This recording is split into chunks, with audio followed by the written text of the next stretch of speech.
Good morning. Today and tomorrow we will have the NATO summit with all the heads of state and government from all the allies. We also meet with partners, and this will be an historic summit because we will celebrate the 75th anniversary of the most successful alliance in history.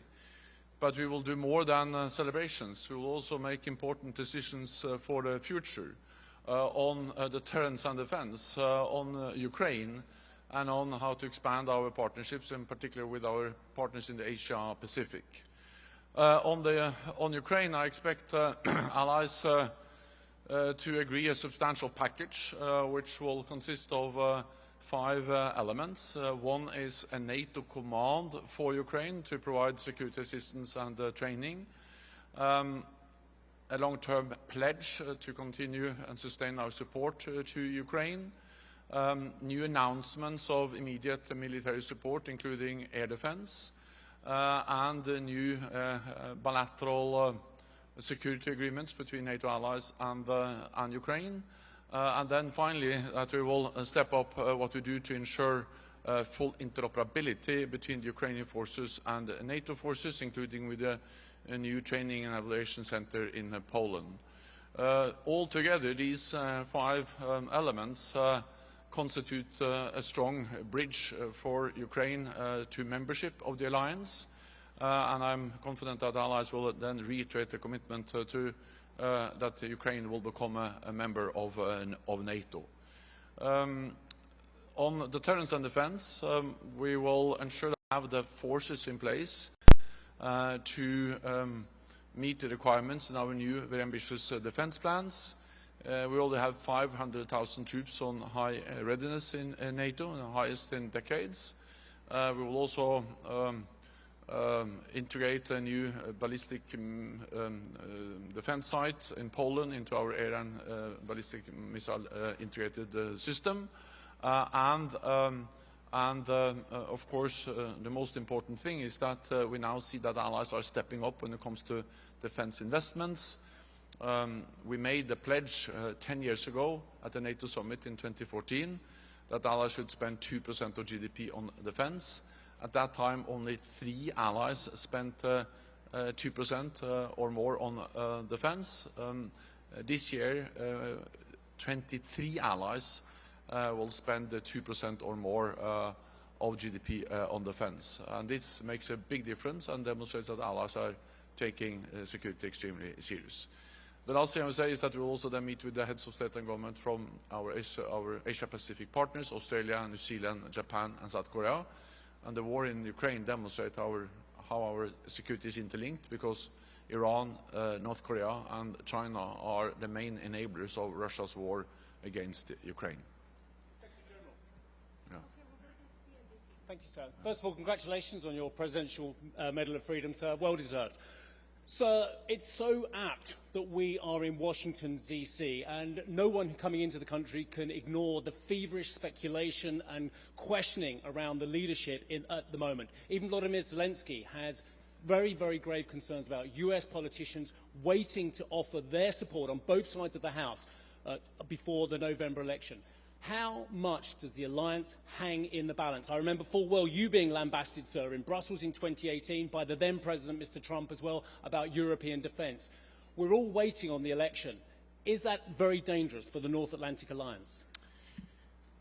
I expect that regardless of the outcome of the US elections, the US will remain a strong and staunch NATO ally for 3 reasons.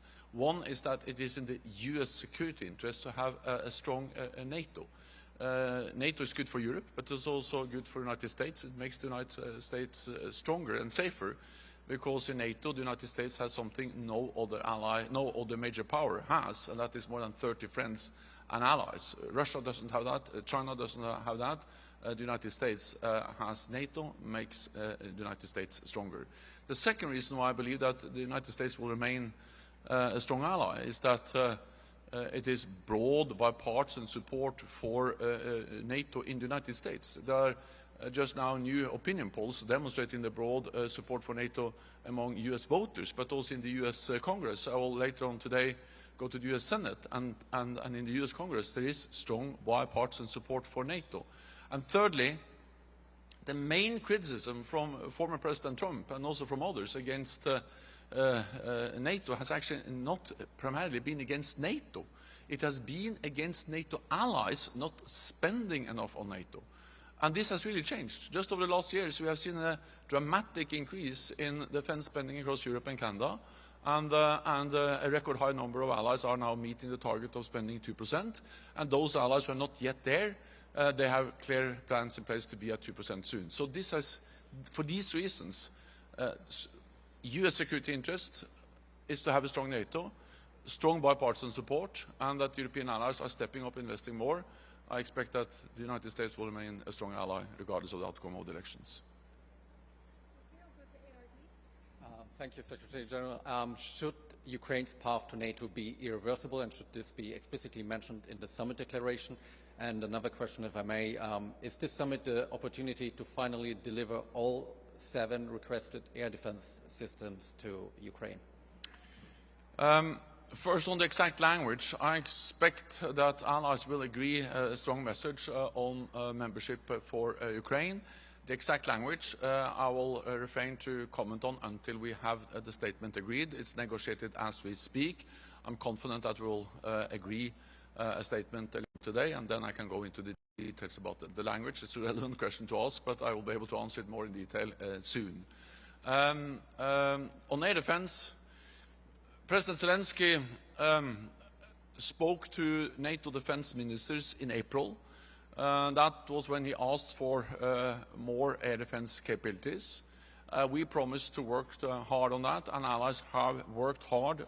I have worked, and NATO leaders have engaged, and we have now the announcement by President Biden and several other allies yesterday that they will be able to deliver 5 new advanced strategic air defense systems from the United States, from Italy, from Romania, from the Netherlands, and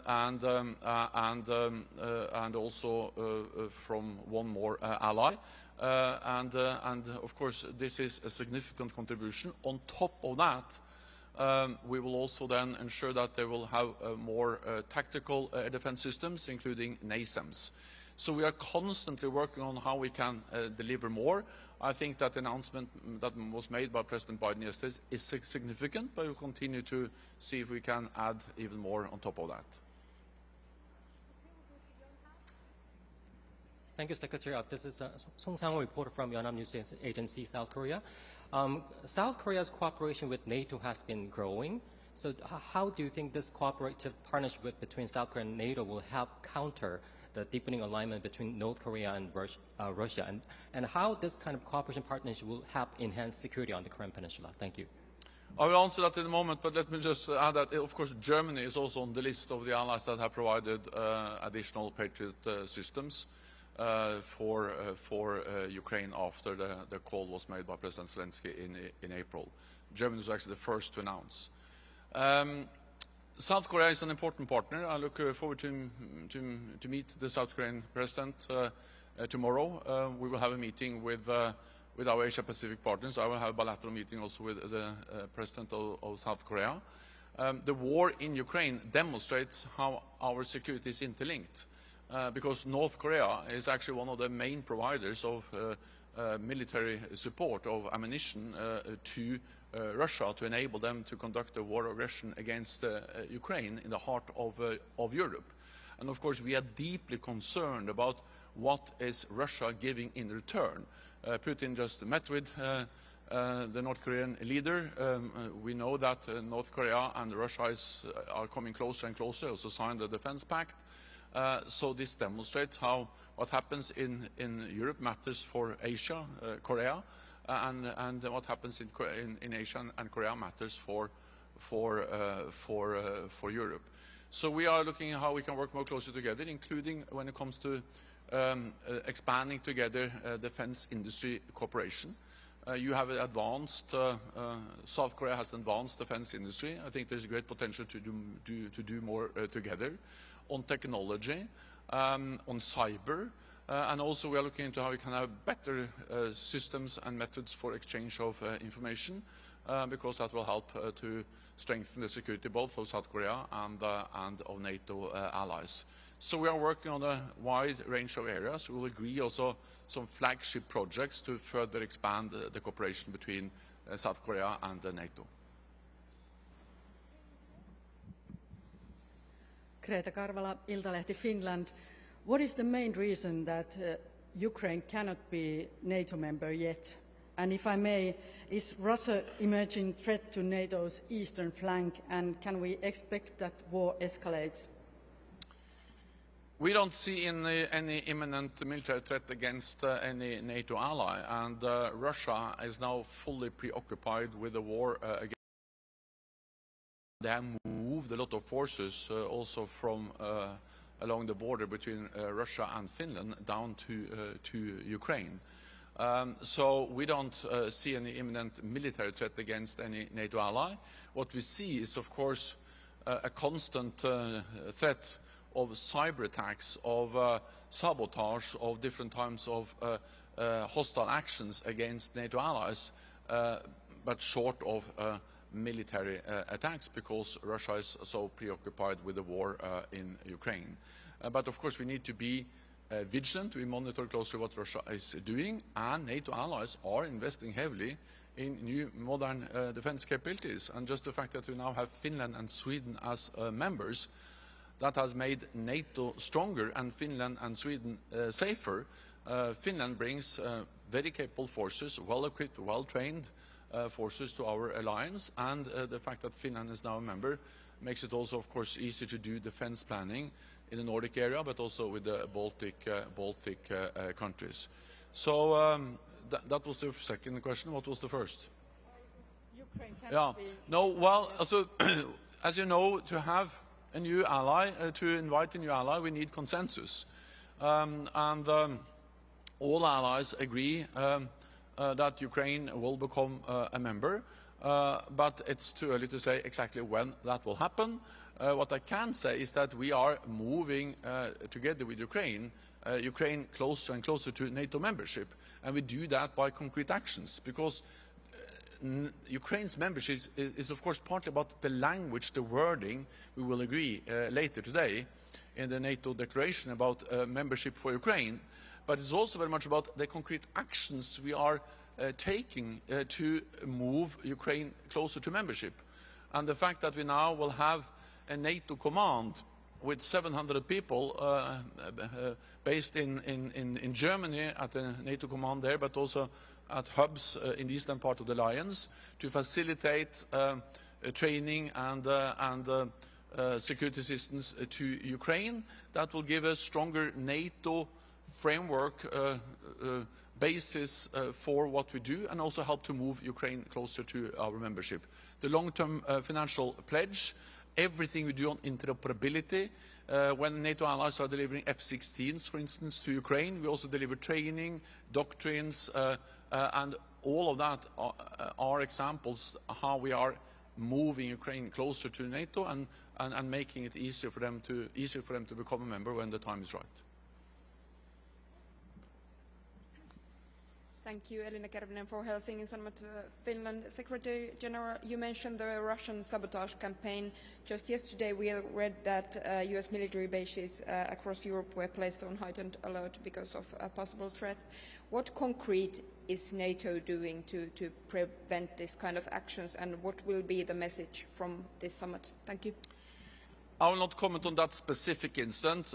It's correct that the US has increased alert levels for some of their bases, but it's for the US to comment on that specific incident. What I can say is that we have seen a pattern of increased Russian hostile acts against NATO allies over the last months, organized by the Russian security services.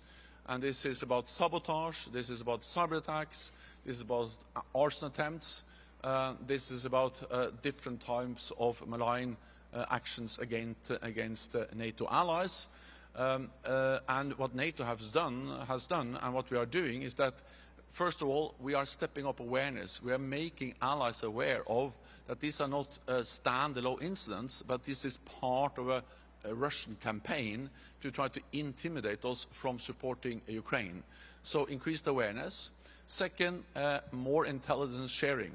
The fact that we now also have arrests in UK, in Poland, in Germany, in some of the Baltic countries, all people who are accused of standing behind these sabotage, different sabotage or malign activities, is to some extent also the concrete outcome of exchange of intelligence between NATO allies.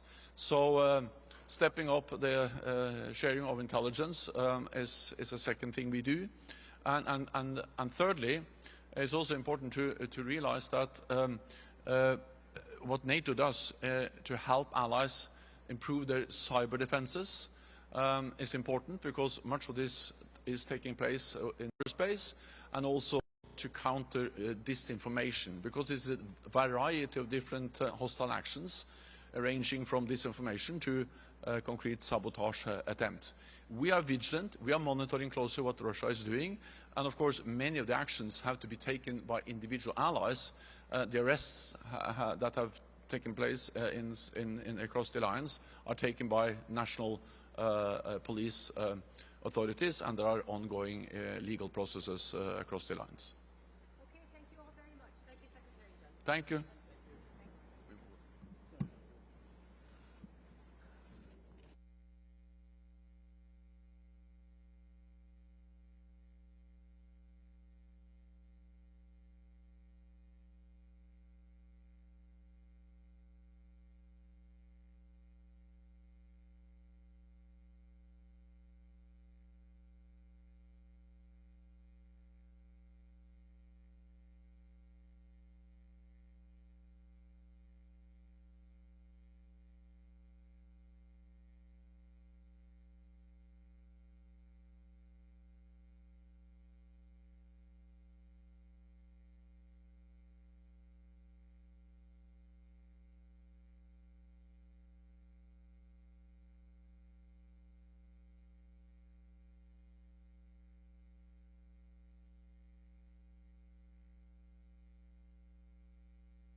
Good morning. You going to ask questions, sir? Please, questions, yeah. Sir, how far has the alliance come in getting 23 members out of 32 to that minimum defence spending? Does it answer the criticisms of the potential ex-President of the United States, Donald Trump? Well, I think it's a major development over the last years. Europe acknowledging that individual states should contribute more. I can tell you it takes some tough decisions in a national setting to prioritize that money. For Norway's part, we were among the countries that had not reached 2%, and we did not have a plan for it. So when my government took over, we decided first to have the plan. And now, as of the mid this year, we are beyond 2%, and we will be heading to 3% into the next decade. But it has to be matched with, good investments. So it's part of our revamping of our defense structure, in particular the maritime dimension of it, which is costly. But now that plan is laid, and it has a broad, unanimous support in Parliament. How safe does Scandinavia feel now you have additional members of traditionally neutral powers, Finland and Sweden? Well, Finland and Sweden took their choice to seek their security inside that collective security of NATO. I think it makes them more secure. They will also be net contributors to security in the broader alliance. That you have all the 5 Nordics together in NATO is the first time, if you take a large historic perspective, for many hundred years. It makes coordination across borders in the north and the south easier. I had the Swedish Prime Minister and Finnish President with me in the north of Norway 2 weeks ago to start discussions on how we will develop our communication east-west and not only north-south. Because you have the huge maritime dimension facing Norway, and then you have Sweden and Finland with inland challenges. So I think it is making NATO in the north stronger and more coherent.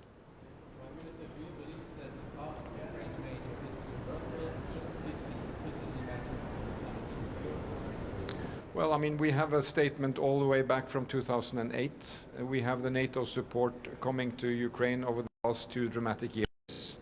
So I think the path that Ukraine is seeking to belong to the western part of this Euro-Atlantic community through EU integration and eventually through NATO membership will be written in our texts. I don't see that there will be an invitation coming out of the NATO summit here, but every other indication will point towards that future.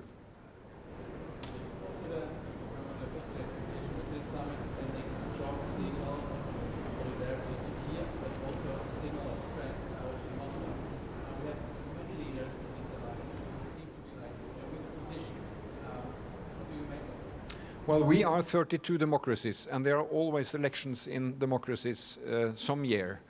And making strong unity among democracies is seldom straightforward, but when you make it, it is extremely strong. And I think it is strong now, a strong commonality of purpose on Ukraine, on our new regional plans for defense, on our broader outlook in a world where we face authoritarian leaders, groups, states, who are really challenging our core values. And I want NATO at 75 to be as unified as it was NATO at 12 in 1949. Norway has been members since then.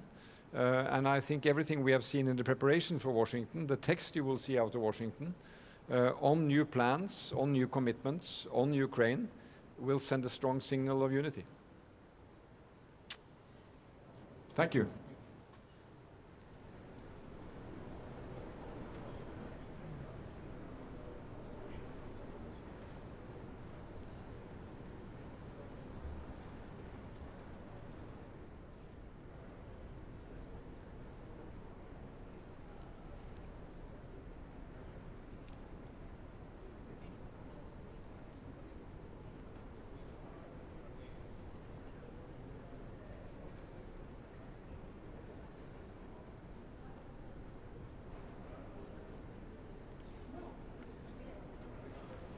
Buenos días a los medios de comunicación españoles, buenos días a todos y a todas.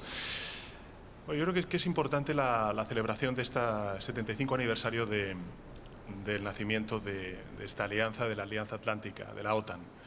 Y ese sería el primer mensaje que me gustaría trasladar, ¿no? Un mensaje de vigencia de una alianza al servicio de unos ciudadanos que a lo largo de estos 75 años y particularmente en estos últimos años han sido muy conscientes del valor que entraña la seguridad. No solamente en el aspecto de las guerras convencionales que por desgracia estamos volviendo a sufrir en Europa, en el flanco este, en Ucrania, como consecuencia de la invasión de Putin, sino también como consecuencia de la permanencia de organizaciones terroristas, de organizaciones también criminales con una dimensión transnacional, o los efectos ante el cambio climático y los desastres naturales que ello implica. Y, por supuesto, no quiero dejar de olvidar los riesgos que entrañan, además del desarrollo económico, los riesgos que entrañan todo el mundo digital y, por tanto, la ciberseguridad frente a los ciberataques.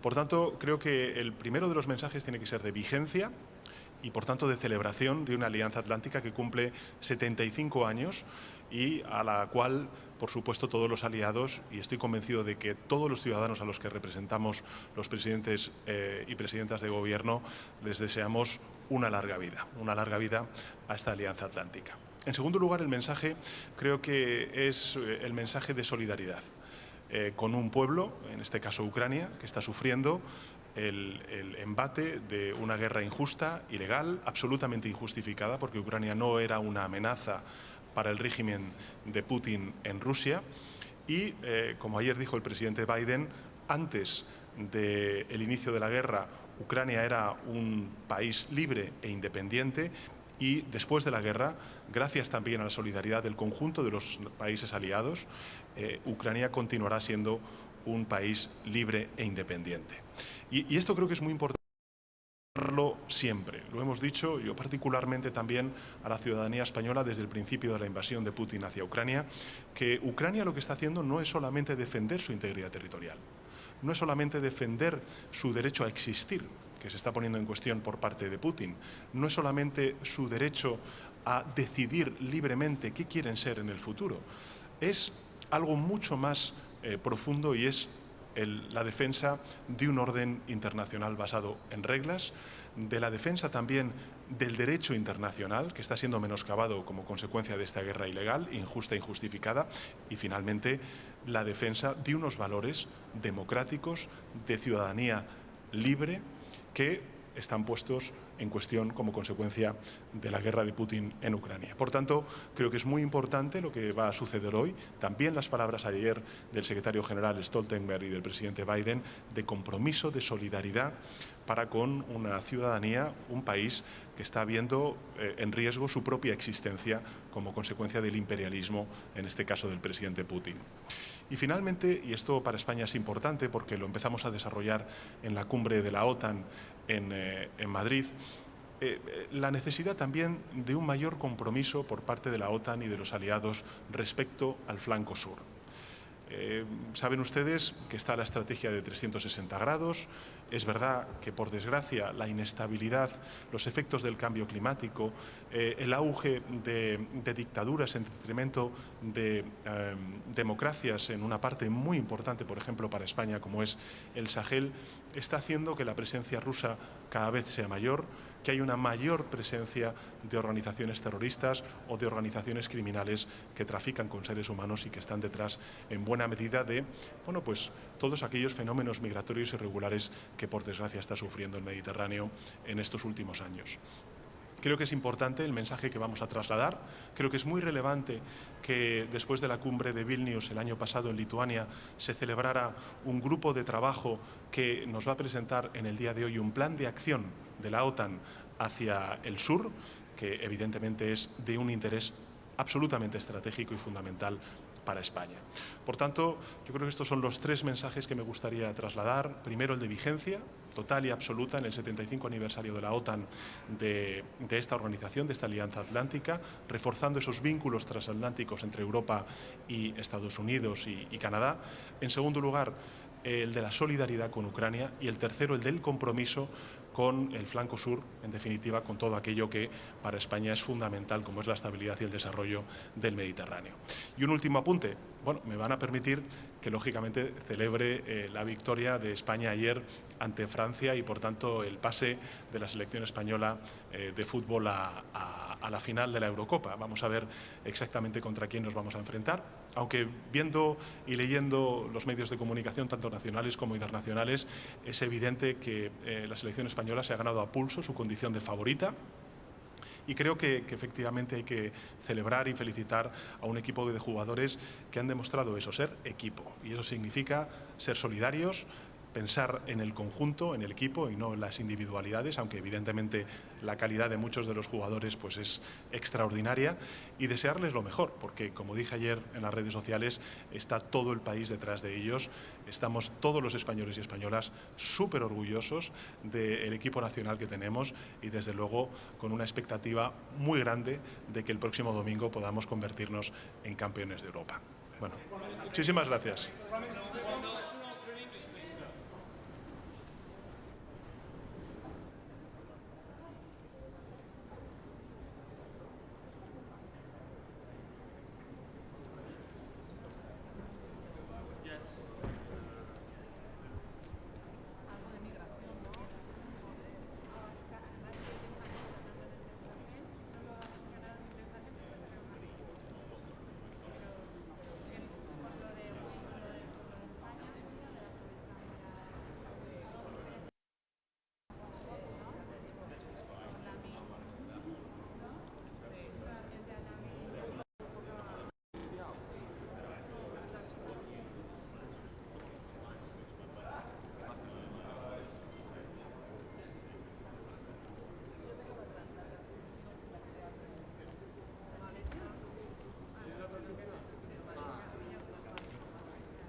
morning. Good morning. It's great to be here. It is good that this is not only a festive moment, but it's also something that we are really entering into different subjects as well. So first, what is very important for us is that Ukraine is at the center. We must do everything for Ukraine to prevail. For Ukrainian victory. That means that we have to provide them assistance. Then second thing is that NATO is declaring Russia as a long-term threat, and we have to work on the containment and contest of Russian aggression, aggressive activities. Then third and fourth, very intertwined. This is the defense that we are doing, the collective defense that we are doing for ourselves. We have the military plans, but they have to also be full of the capabilities that we need from the NATO allies, and that means that we also have to invest more to defense. I'm also happy that already 23 countries are investing more than 2% of the GDP to defense. Estonia is doing over 3% this year, so after Poland we are the country that does most for this, but we need all to do more. That is very clear. And the fifth point is, of course, that the defense has to have this 360 degrees approach. The threats that are coming from the south are equally threatening for our continent. So these are the topics that we're going to discuss today. So thank you. Congratulations on your nomination of the EU. What is your number one priority when you become the EU Foreign Policy Supremo? Thank you very much indeed.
Excuse me.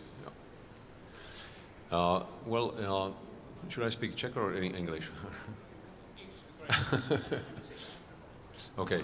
I would like to mention yesterday a celebratory meeting to open this year's summit with two keynote speakers, being Secretary General and President Biden. Secretary General stated that despite all the differences that we faced in the past years, this alliance proved to be not only longest lasting, but also the most successful alliance in the world and human history. I believe that as we see it as the sphere of cooperation, sphere of security, these arguments are true. Then we saw within the speech of President Biden a number of strong statements vis-à-vis Ukraine that were clearly stating that not only the path towards NATO membership is irreversible, but also that we collectively will not let Ukraine fall down. I think. How concerned are you about the lack of air defences for the central and eastern flank as well, which your country is such a large part of as well? We look woefully underprepared according to the latest statistics.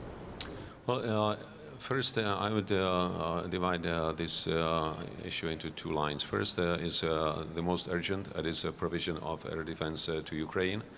And President Biden announced the initiative of 5 countries to provide necessary systems as soon as possible. And second, in short and mid-term, is the enforcement of air defense within the eastern flank. And that will be part of a new phase of NATO defense planning process, where all the countries will receive new capability targets, including air defense.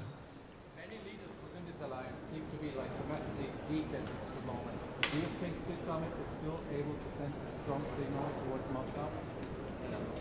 I believe so, because there is a unanimous agreement on declaration that is quite straightforward, not only pointing to the fact that Russia is the most urgent security challenge to all of us, but also the need of supporting Ukraine as long as it takes.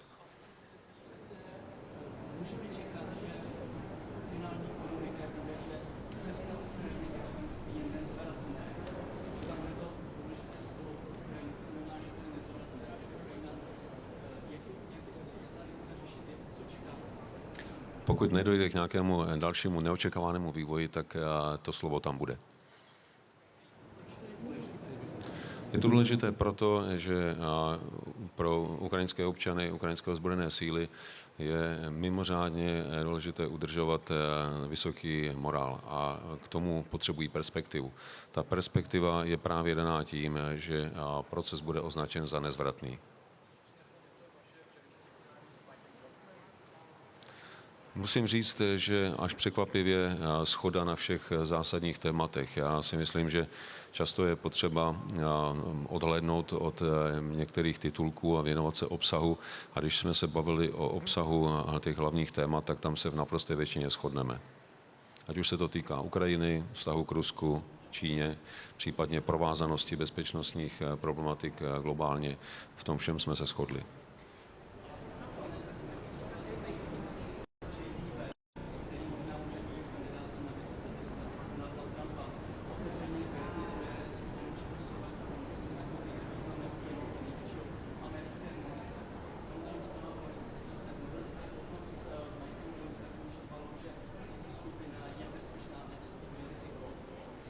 O tom nepadlo ani slovo. My jsme se nebavili o konkrétních projektech, bavili jsme se o těch hlavních politických a bezpečnostních prioritách.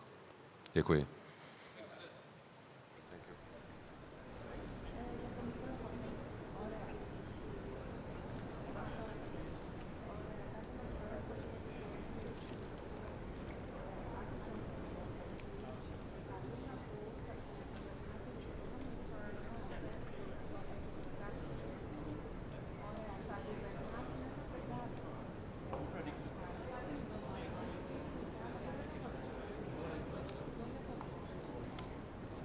Good morning. Just a couple of words to kick off with. My Foreign Minister and Defense Minister will be here in a second as well. It's a great privilege to be here in my first NATO summit as President of the Republic of Finland. My first observation is to say that NATO has now doubled its border with Russia. And Russia is the biggest threat to the alliance. We in Finland fully understand the responsibility that we have as a new member state. We are very serious about our defense, have been so ever since World War II. You will see us as a security provider, not a security consumer. We hit all the targets set by the alliance. You will know that we have obligatory military service and 900,000 men and women that have done their service. We have 280,000 that we can mobilize at wartime. We have 62 F-18s, 64 F-35s, land, air, sea missiles, and the biggest artillery in Europe together with Poland. And there's a reason why we have that. We want to protect ourselves, and we want to protect the alliance.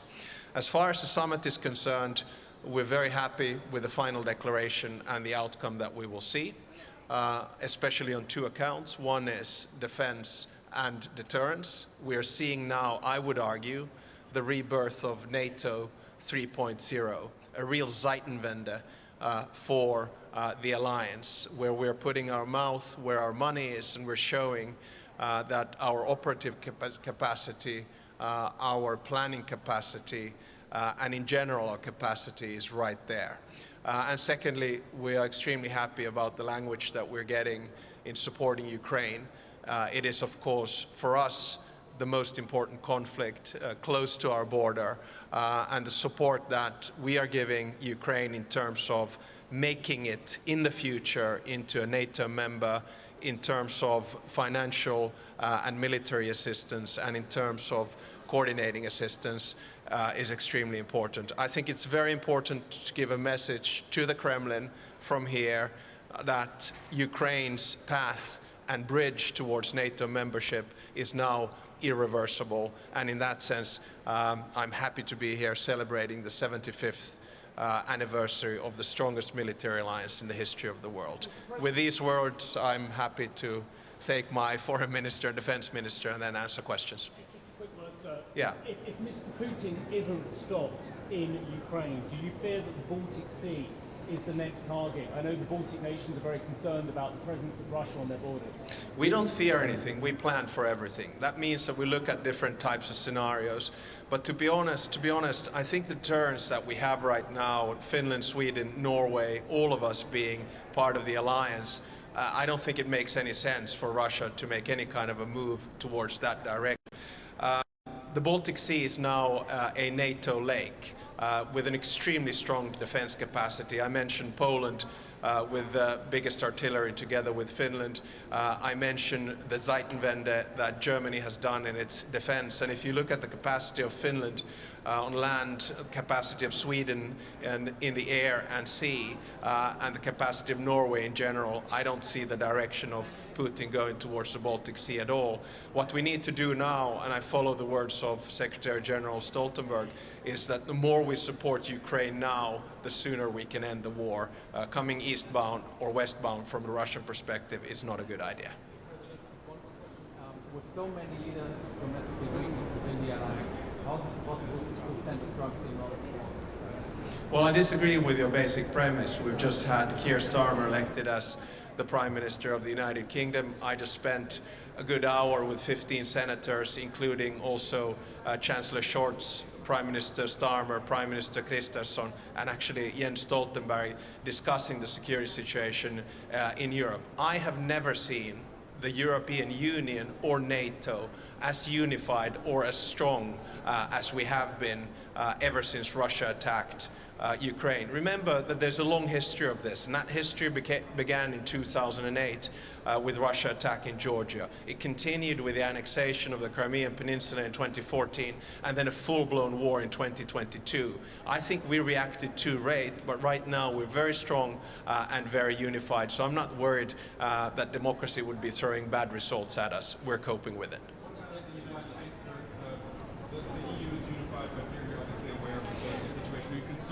Well, I'm avidly pro-American. I've done my undergraduate work at Furman University in Greenville, South Carolina in the end of the 1980s and early 1990s. So if there's one thing that I'm concerned about with the United States is the polarization of the political climate. It is, I have to admit, very toxic. But when I meet 15 senators, as I just did at the Senate, there is strong bipartisan support for Ukraine and also for NATO. And let me add that no matter who is elected as President of the United States, Joe Biden or Donald Trump, the United States will remain a superpower. And in order for the United States to remain a superpower and in the driver's seat in its pivoting towards China, it needs allies. And the strongest allies actually come from Europe. We are a value-based alliance, 32 members in the alliance based on democracy. The United States has roughly 60 allies out of 200 countries in the world. So any idea that the United States would be turning its back against Europe, I simply don't buy that.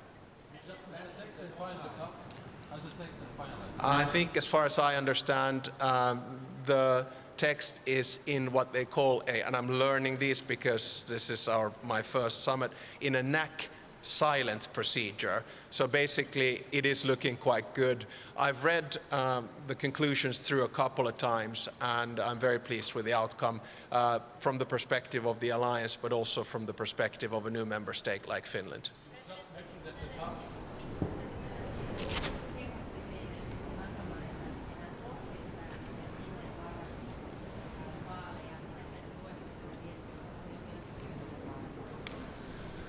En lue, vaan luen sitä sillä tavalla, että NATO eli liittolaiset tulevat antamaan vahvan tuen Ukrainalle 3 kautta, josta ensimmäinen on rahallinen ja materiaalinen tuki, toinen on koordinaatio- ja missiotuki ja 3. on sitten tuki, eräänlainen silta kohti NATO-jäsenyyttä. I hope all of you agree.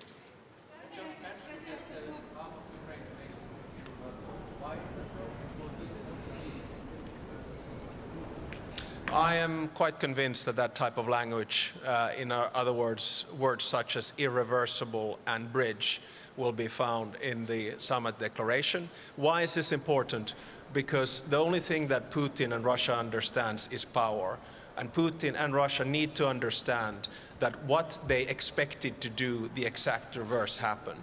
They wanted to Russify Ukraine, it became European. They wanted to prevent Ukraine's EU membership. They will become members of the European Union. They wanted to prevent the enlargement of NATO. Ukraine will become a NATO member. Finland and Sweden became NATO members as well.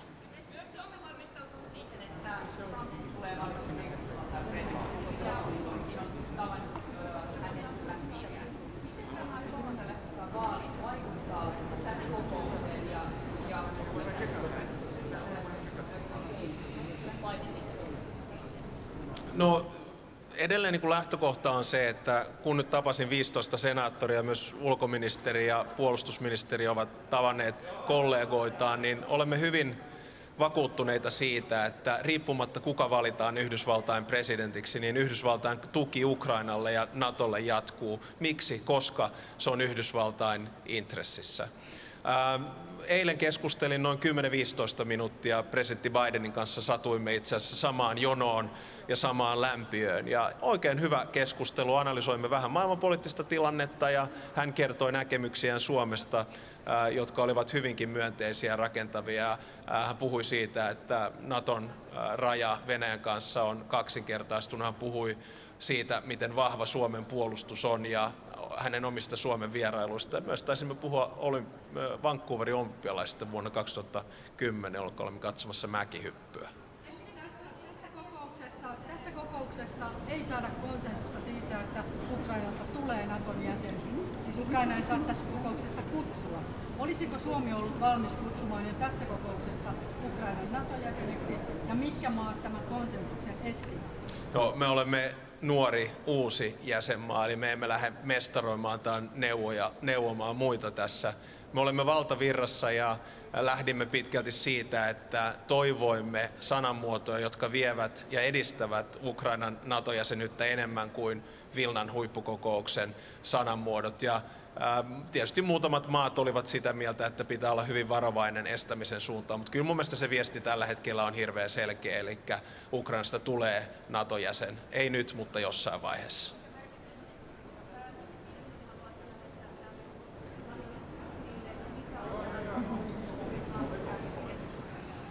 No varmaan suuri viesti tulee tämän deklaraation kautta ja se, että liittokunta seisoo vahvasti Ukrainan takana sekä taloudellisen että aseellisen tuen näkökulmasta, koordinoinnin näkökulmasta ja sitten loppupelissä myös siitä näkökulmasta, että Ukrainalle rakennetaan silta kohti NATO-jäsenyyttä. We'll take the last question in Finnish. Anteeksi? En ole vielä tuota uutista nähnyt tänä aamuna, joten en sitä sen enempää kommentoi. All right, thank you very much.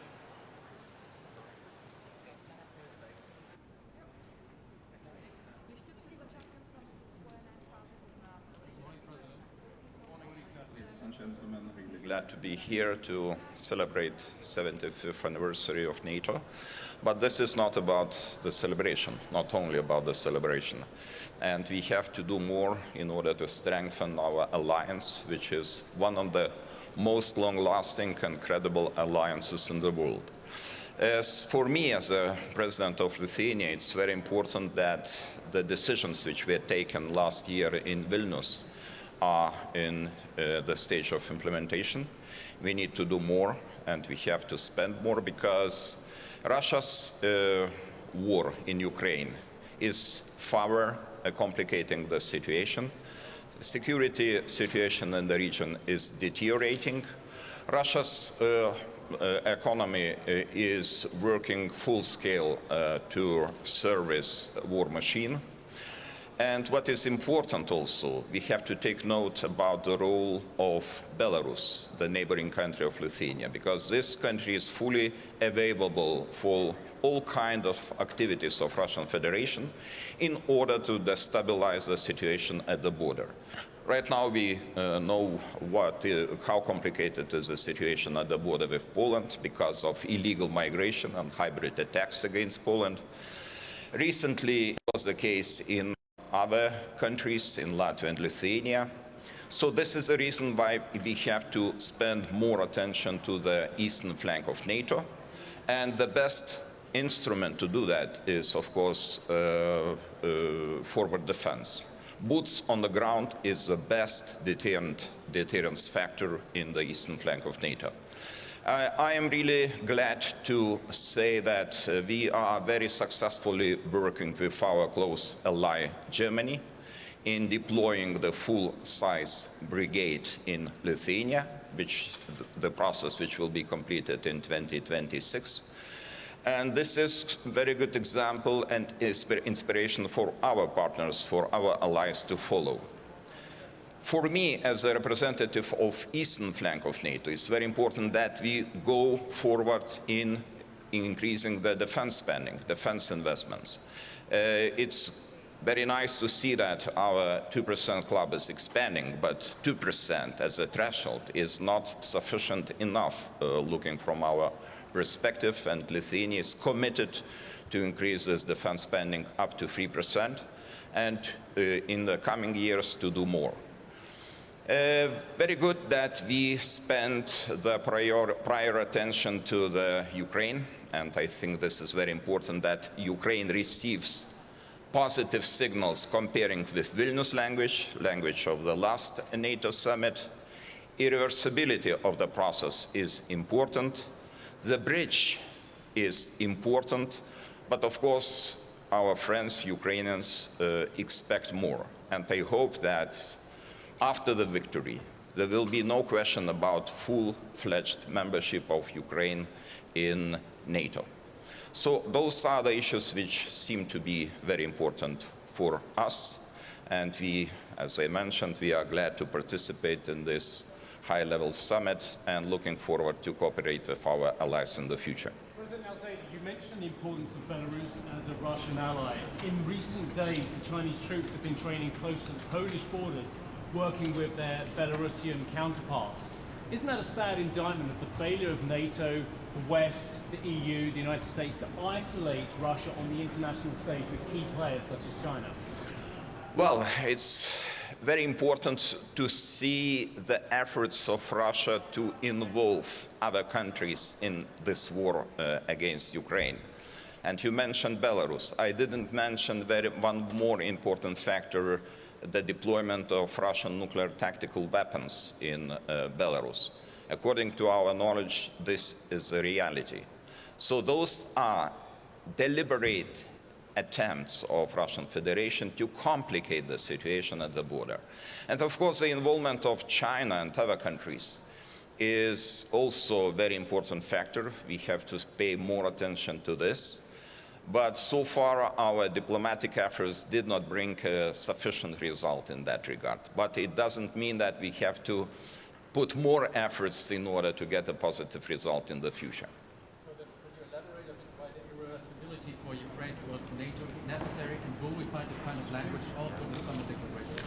Well, as you know, it was hard discussion in Vilnius how to send this positive signal to Ukraine, and I think we found a good language in Vilnius summit, and probably there was limited room to improve this text in Washington, but I think it was the case. And irreversibility means that It's, first of all, this is a signal not to Ukraine so much itself, but to Russian Federation, that we are committed to go this way and to finalize it after the war is finished. I think this is improvement. If we are talking before the NATO summit in Washington that we have to find the formulas Vilnius plus language, I think we found it. I don't know how big is this improvement of the text, but that this is improvement, that is for sure. How strong can the signal be with so many leaders domestically? Well, I think this is important to understand that we are different and our attitude to the war in Ukraine is different. But even knowing that some leaders have a little bit different position and attitude to this war, we still are able to find the consensus at the table, especially now having a 32nd member of NATO at the table. We still are able to find necessary solutions, necessary wording in order to go forward. It's not so easy. I represent the country in the European Council. We have 27 members there. We have here even more members at the table, but we are still able to do that. And I think this is most important. Thank you. Yes.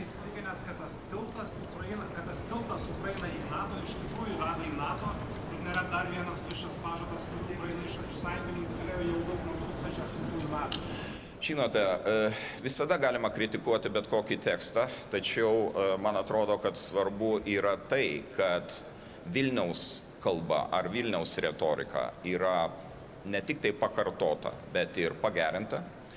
Ir aš manau, kad tikrai reikia žiūrėti pozityviai į šitą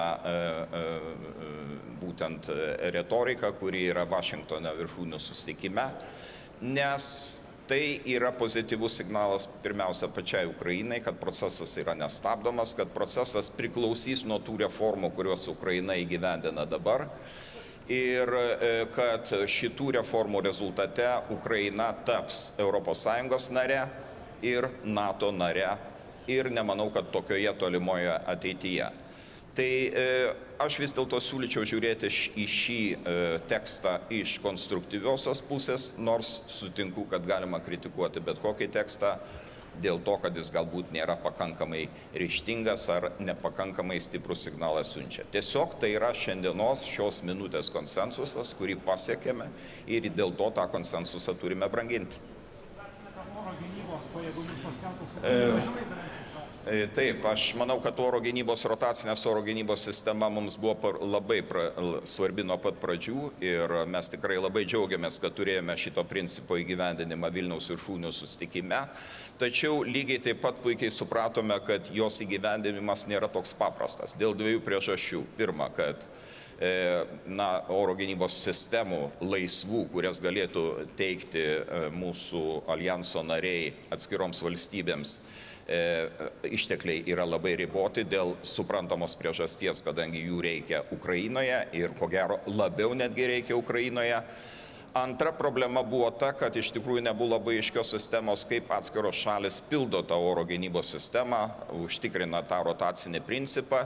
Ir tai buvo daroma, tokių, sakyčiau, individualiomis pastangomis, kuomet prezidentai arba kiti valstybių vadovai važinėdavo ir prašydavo kitų sostinių suteikti vienokias ar kitokias sistemas. Tai, kad visa tai atsidurs po NATO stogu, koordinuojant NATO, yra labai gerai ir aš manau, kad tai suteiks daugiau, sakyčiau, postumio pozityvaus į priekį ir mes galėsime pilniau užpildyti ir įgyvendinti šitą principą, kurį, kaip minėjau, numatėme dar Vilniaus viršūnių susitikime. Ačiū.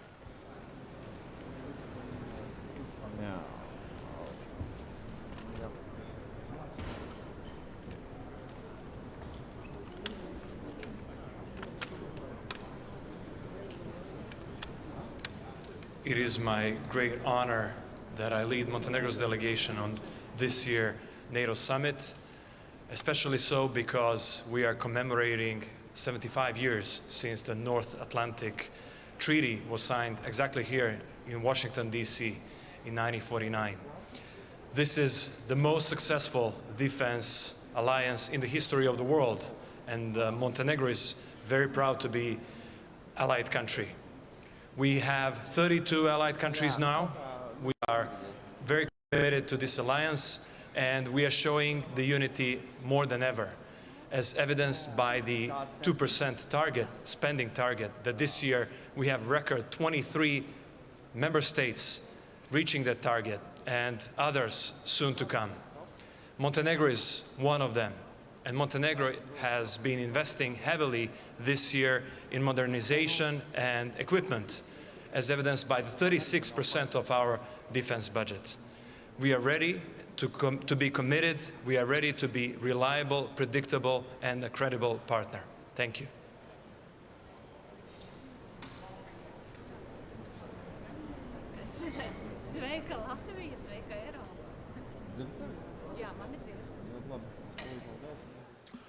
Well, after more than 200 years of military non-alignment, I have the privilege of being at my very first NATO summit as a full-fledged NATO member of Sweden. And that is, of course, historic for us, but I do think we will add a few things to the alliance as well. Normally, when I'm asked what does Sweden bring to NATO, I normally answer we bring geography and we bring capacity. Geography for obvious reasons. Just look at the map in the Nordic region. Now, the full Nordic region is NATO land. That creates totally new possibilities for cooperation in our part of the world. The second is capacity. We have unique capacities in terms of military equipment, in terms of air defense, fighters, submarines, intelligence, radar, not least very well-trained, internationally trained soldiers. So I think we bring quite a few things also as assets to the alliance, together with our strong military defense industry. Finally, we are, since a few years, we are reaching the 2% target. We are heading towards 2.6% the coming years. And we are very strong supporters of the transatlantic cooperation in general and transatlantic cooperation to help Ukraine win this war. Thank you so much.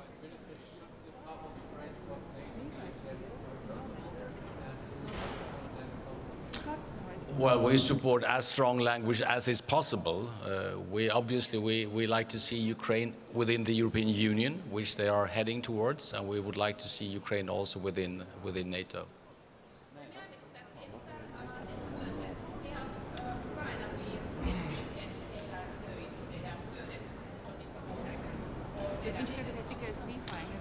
Ukraina måste ju svara för Ukraina, men jag är övertygad om att Ukraina kommer se det starka stöd som finns från Ukraina, från hela NATO-familjen.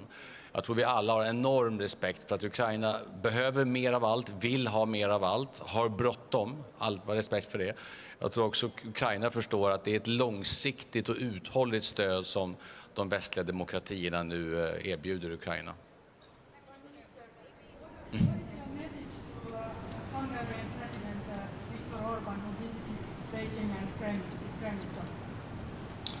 Well, within the NATO framework, I don't have a message, but as an EU member, I do have a message, along with many other EU leaders. I think he should be careful not misusing the presidency for doing trips that could be considered or be looked upon as speaking for the whole of EU. I think that is a mistake, and I think Hungary now they receive the reactions they actually have asked for. So many leaders domestically within the alliance. How is it possible to still send strong signals to Moscow? Please repeat that. I didn't hear. So many leaders domestically weakened within the alliance. How is it possible to still send strong signals towards Moscow from the summit? I think we do that by joint actions. I mean, we are democracies, and democracies have elections, and every leader knows that sometimes you win elections, sometimes you lose elections, and But still, these countries are very stable NATO countries. I think we cultivate that unity and that stability very well together.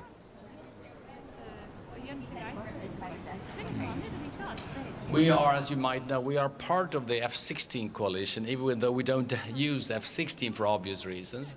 But we bring other capabilities within that coalition. Just a few weeks ago, we actually deployed or made a decision to deploy two other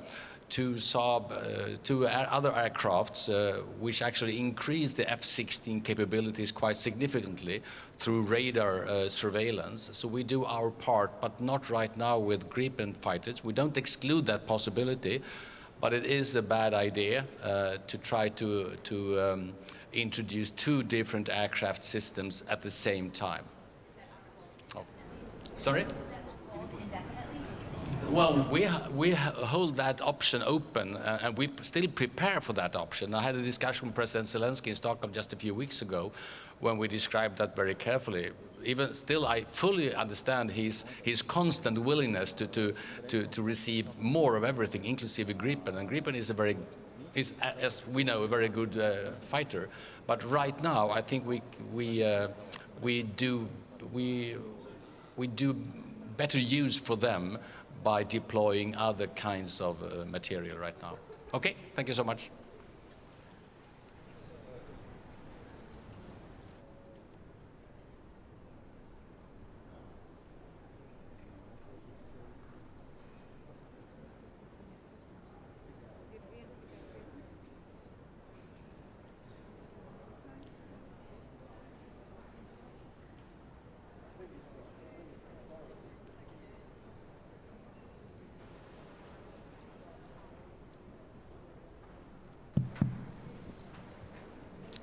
Good morning.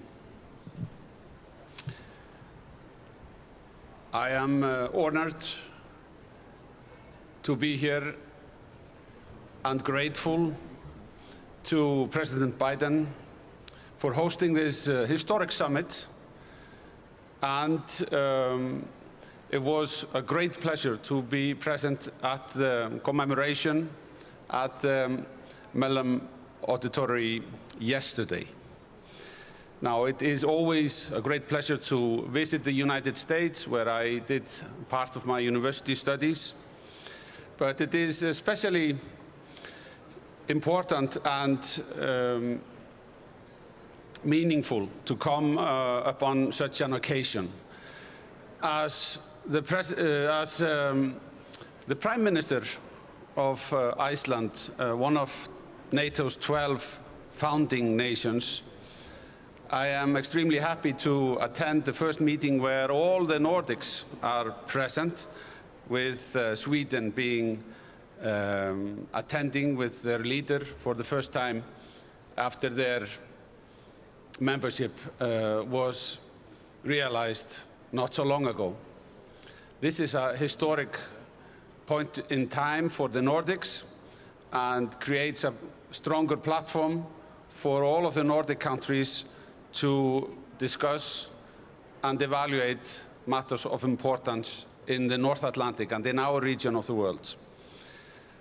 Now, increased tensions in the world, and not least the illegal war that Russia is waging against Ukraine, puts this summit in a not so pleasant context, but it creates an environment under which we must come together and show that the alliance is stronger than ever, that we are willing to do more to strengthen our partnership, and Iceland will be and has been an increasing contributor to the NATO partnership. Thank you.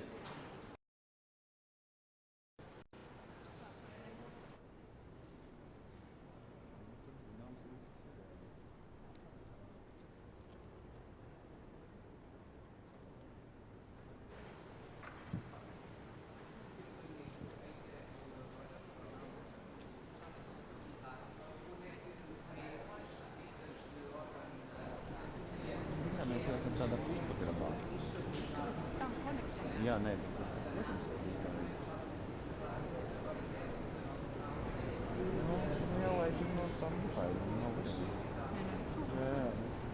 Bom, muito bom dia a todas e a todos. Eu quero, em primeiro lugar, agradecer em nome do Governo português a hospitalidade do Presidente Biden na realização desta importantíssima cimeira que assinala os 75 anos desta aliança e dizer que Portugal tem dois grandes objetivos nesta cimeira. Por um lado, assumir o seu compromisso de antecipar para 2029, alcançar um quantitativo de despesa no Orçamento do Estado equivalente a 2%, tendo para isso um plano credível que será, ou foi já formalizado através de uma carta que enviei ao Secretário-Geral da Nato e na qual estão também expressas as componentes que incorporam esse esforço. Desde logo a componente humana, de recrutamento e retenção de pessoal nas Forças Armadas Portuguesas e também o apoio a ex-combatentes.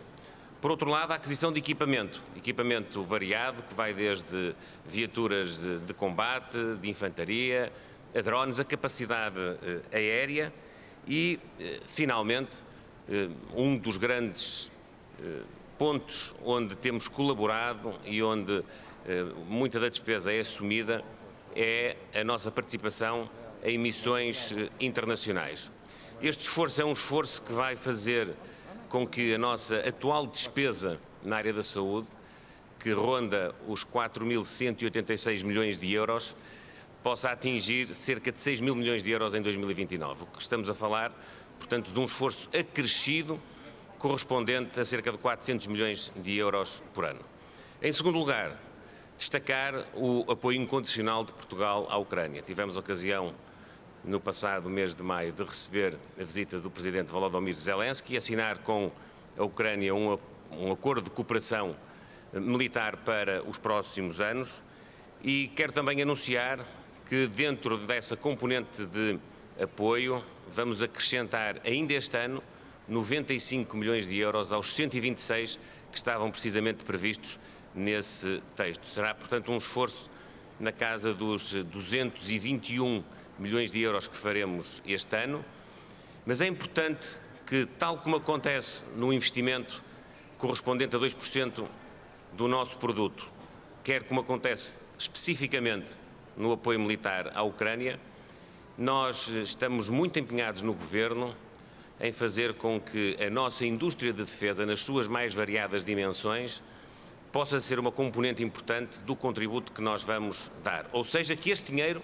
possa ser despendido na aquisição de material na nossa indústria de armamento, na nossa indústria de material militar, por exemplo, na área dos drones, na nossa indústria de componentes e até na nossa indústria têxtil para efeitos de fardamentos. É um esforço grande que é também completado com toda a nossa despesa ao nível do treino. Nós temos colaborado já com a Ucrânia nesse objetivo, por exemplo, num programa de formação para pilotar aeronaves F-16 e também incorpora um esforço grande no que diz respeito à assistência hospitalar, à assistência médica e à assistência técnica. Esta cimeira é uma cimeira importante para perspectivar os tempos desta aliança, numa altura crucial em que é preciso restabelecer a paz e é preciso também olhar para todas as ameaças que pelo mundo fora, em especial no Sul, estão hoje mais visíveis através da intervenção de países extra-Aliança Atlântica. Sobre a questão específica que colocou, ela enquadra-se dentro da presidência deste semestre da União Europeia e, portanto, só nessa ocasião nos pronunciaremos sobre ela.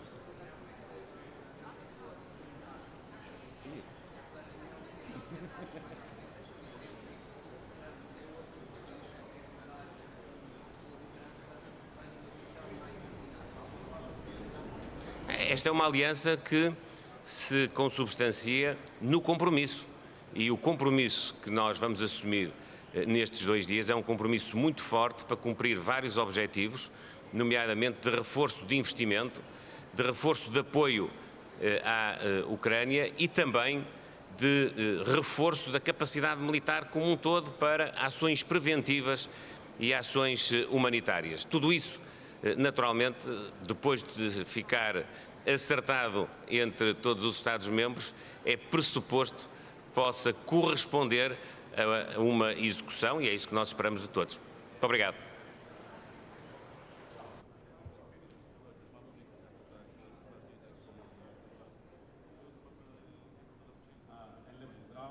Tudi iz Slovenije. Danes smo na pomembnem zasedanju vrha Nata v Washingtonu in obetamo si, da bomo naredili pomemben premik naprej. Premik ni samo na investicijah v obrambo, premik ni samo v tem, da Ukrajina dobi dodatna zagotovila, da ji bo Nato stal ob strani.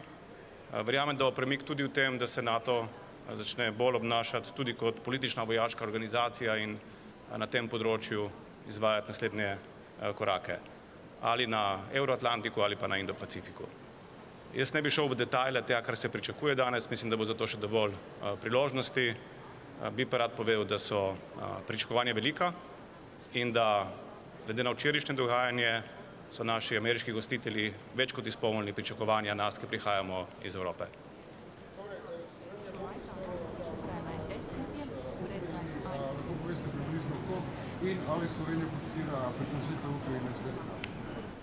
Glede tega, da je Ukrajina na poti proti NATO, ni nobenega dvoma. Nenazadnje ta proces traja že kar več kot desetletje. Vprašanje ni ali, vprašanje je kdaj.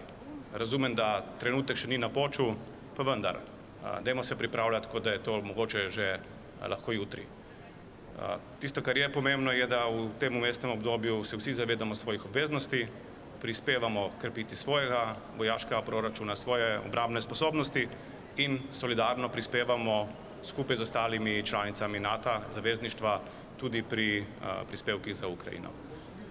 Številke danes še niso posebej razdeljene po državah, mi bomo prispevali solidarno svoj delež. Hvala lepa.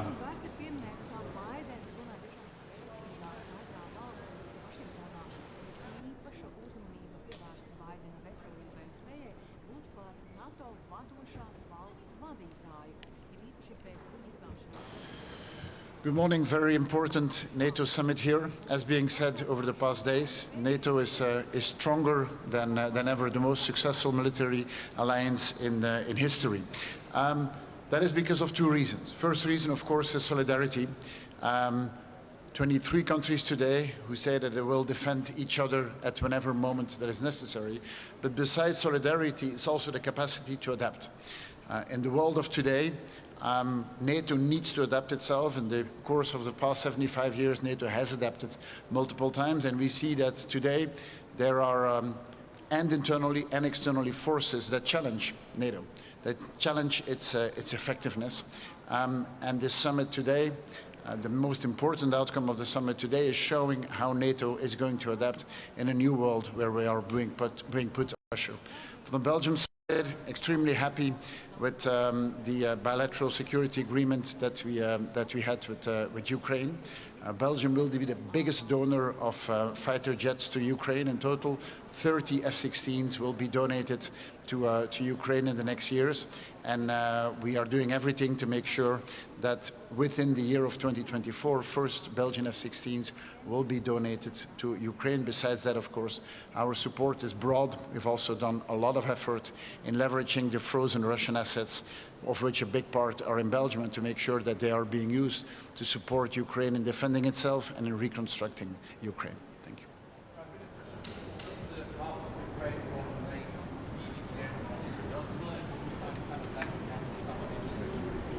Well, let's listen around the table the positions that are being put, but I think it's quite clear that Ukraine becoming part of NATO is not a question if, it's a question when. They will be part of NATO at the right moment when the right reforms are being put. And from my perspective, indeed, it is irreversible that Ukraine will be part of NATO at some point.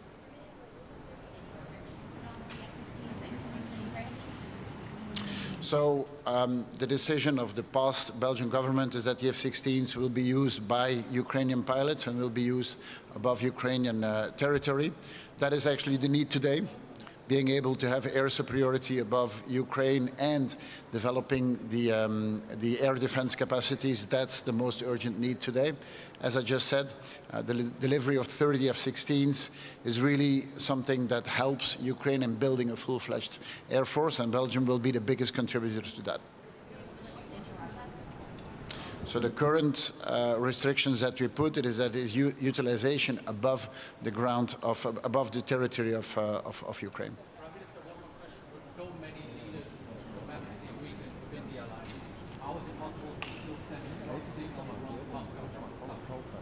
Well, I think the signal is stronger than ever. Moscow expected NATO to be weaker. Today, NATO is stronger than ever. More than ever, countries are increasing their investment in the military. NATO is larger than ever. NATO is more united than ever. Now, that's how democracy works. In European and American democracy, there is transitions. There is some different parties who take over. That's not how it works in other parts of the world. That's not how it works in an autocracy such as Russia, for example. But that you have political shifts, I think it's something we should embrace and not see as a weakness. Thank you.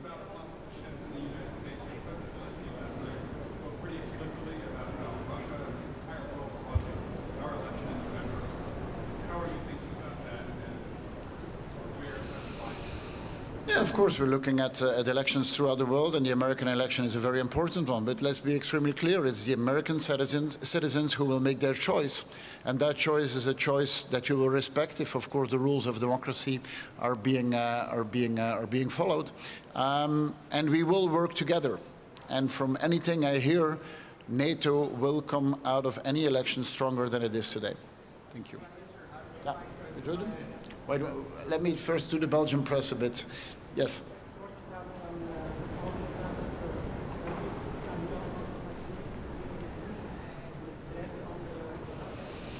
We hebben de communicatie van Audi Brussel gezien de voorbije dagen. Zoals u weet heeft de vorige regering en de ontslagnemende regering een aantal stappen gezet om duidelijk te maken welke de mogelijkheden voor Audi zijn in Brussel. En ik zal nu maandag samen met formateur Bart de Wever de directie van Audi ontvangen om van hen tekst en uitleg te krijgen en om hen duidelijk te maken welke de mogelijkheden zijn in Brussel. Wij zullen er alles aan doen om een maximaal aantal jobs bij Audi in Brussel te kunnen behouden. En dus samen met formateur De Wever zal ik de directie en de vakbonden van Audi ontvangen nu maandag.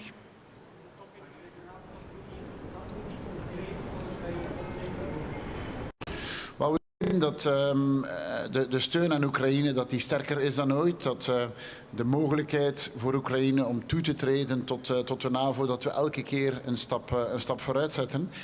En ik hoor ook dat een aantal landen heel concrete voorstellen van militaire steun hier gaan aankondigen, vooral op het gebied van luchtverdediging. En dat is natuurlijk zeer sterk nodig. Ik denk dat dat een goede zaak is. Een aantal weken geleden heeft België een zeer belangrijke aankondiging gedaan, dat 30 F-16's zullen aan Oekraïne geschonken worden, waarvan een aantal nog dit jaar. Hiermee worden wij de grootste leverancier van gevechtsvliegtuigen voor de Oekraïnse luchtmacht. Dat is iets wat zeer sterk gewaardeerd wordt, maar ik hoor dat er nog bijkomende aankondigingen zullen gedaan worden vandaag en dat is een goede zaak. Oké, thank you. This is Belgium, I have to do it in French as well. Oui, allez-y.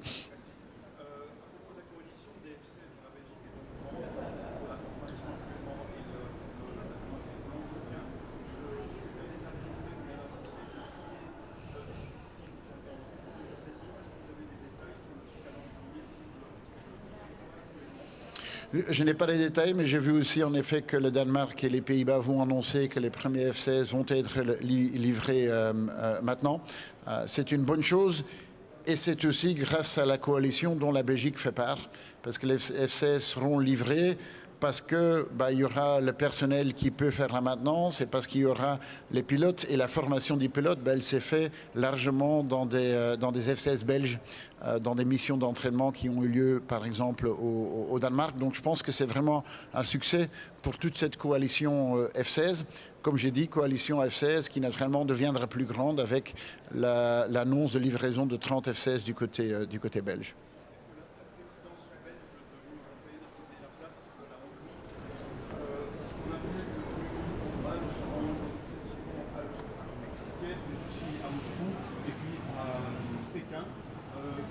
d'inscrire vous qui avez été dans ce club pendant 6 mois et qui voyez en quelques jours maintenant un tout autre image alors que ce développement se déroule ici. Soyons clairs, les démarches de M. Orban ne représentent pas le Conseil européen. Sont une action qui n'était pas coordonnée avec d'autres pays et ses opinions et ses actions ne représentent pas l'ensemble des 27 pays européens. Et donc, voilà, il le fait dans sa personne unique hongroise, mais pas dans sa fonction de présidence rotative du Conseil européen. Oops, last one and then, oui.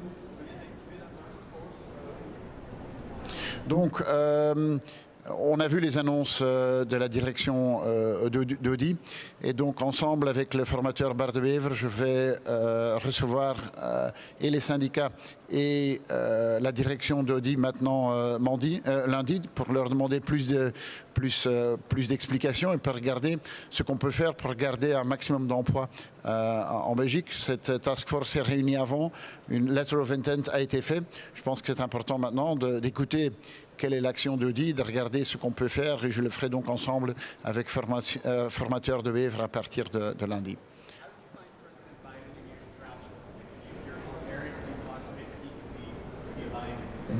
Well, I met President Biden in the White House a bit more than 1 month ago. I think we had an extremely good discussion, very clear on our objectives as Americans and Europeans working together. We talked, for example, about the frozen assets, where Belgium is playing a leading role. We had an extremely rich discussion.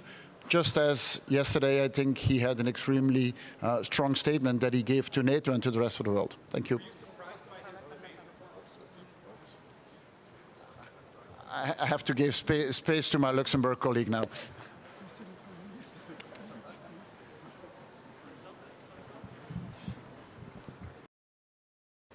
Ladies and gentlemen, this is a very important summit for NATO. You know, we live in a world that is marked by geopolitical divisions, and we have a war on the European soil. And therefore, while some of the leaders some years ago considered that NATO was not anymore the place to be or the organization that we need, I can tell you that for my country, Luxembourg, NATO has always been a guarantee for peace, for democracy, for rule of law, and that is even more the case today.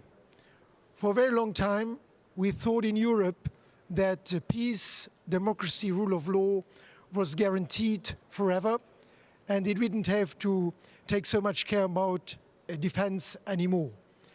That has, of course, dramatically changed by the general geopolitical divisions, but also by the unacceptable, brutal war of aggression by Russia in Ukraine.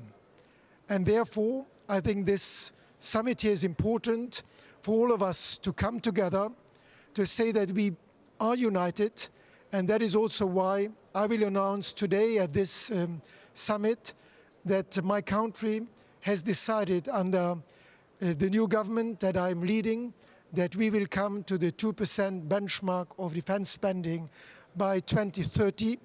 Luxembourg does not have a huge defense industry, so this will be money that goes to other countries, but we believe that solidarity has a price, because if we don't do this, if we don't spend more money on defense, the price afterwards will be much higher. So for us, a smaller country in Europe, we need to have a strong transatlantic alliance.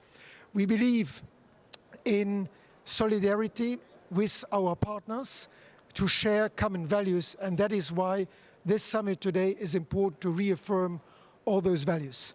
At the same time, I'm pleased to inform you that this morning I signed also a security agreement with President Zelensky of Ukraine. It is important that all nations support Ukraine, because what's going on in Ukraine is much more than defending the sovereignty and the territorial integrity of Ukraine. It is about a rules-based international order. It is about a world where borders cannot be changed by force, and especially for smaller countries, that is a guarantee for survival in a difficult environment. And that's why NATO for us is a very important institution for the years to come. Thank you.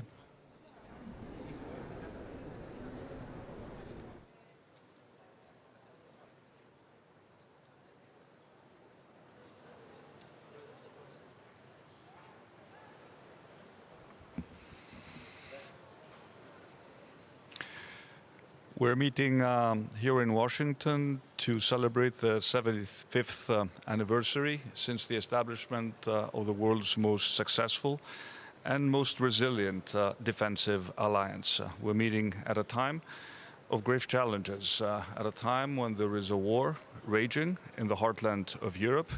We're meeting at a time when we will continue to support Ukraine for as long as it takes in order to ensure that Russia does not win this war of unprovoked aggression. This is a time when the NATO alliance needs to address a series of complicated global challenges. And this is also a time when we need to reconfirm our steadfast commitment to spend at least 2% of our GDP on defense expenditure. This is particularly important for European countries, not only to meet this target, but also to streamline our defense spending in order to further strengthen the NATO alliance. I have been a steadfast advocate of more integration in European spending. We don't just need to spend more, we also need to be smarter about how we allocate funds in order to increase our collective defense. And strengthening our European defense capabilities is complementary to NATO's defense posture. It strengthens NATO, and that is why we need to use the next European cycle to focus more on how we bolster our European defense. It is in our interest to do so.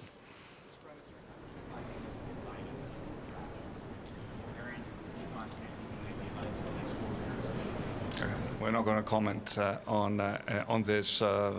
this topic. You know, there are elections coming up in the United States, and we will, of course, respect the decision of the American people. Personally, I've worked both with President Trump and with President Biden. What is of particular interest to us is to ensure that we maintain this very strong transatlantic bond, which has always been at the heart of the alliance.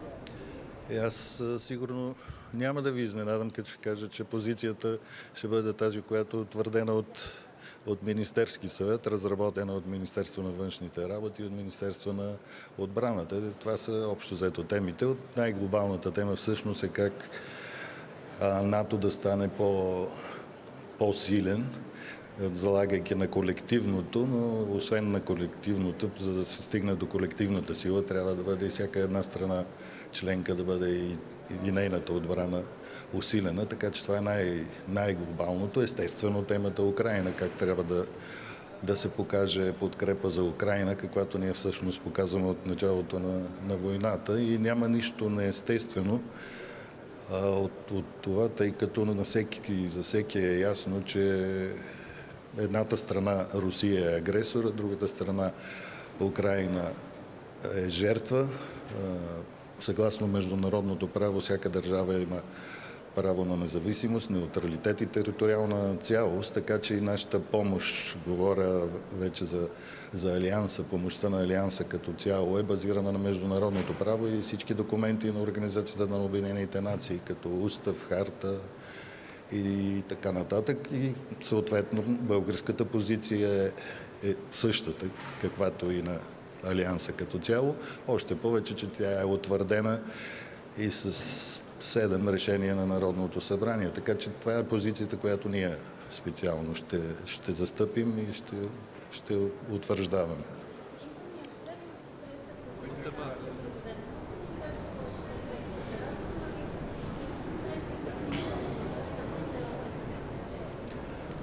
Ние с президента на Украина сме се срещали на множество форуми напоследък, като започнете от Германия, Швейцария, имахме се срещи. На последния Европейски съвет също беше президента Зеленски, така че много срещи има. Естествено, че и тук ще се срещнем с него, но и той знае, че може да разчита на България като поддръжник на Украина в тази справедлива за Украина битка, да я нарека. То си е ясно, че е война, така че може да разчита Украина на нас.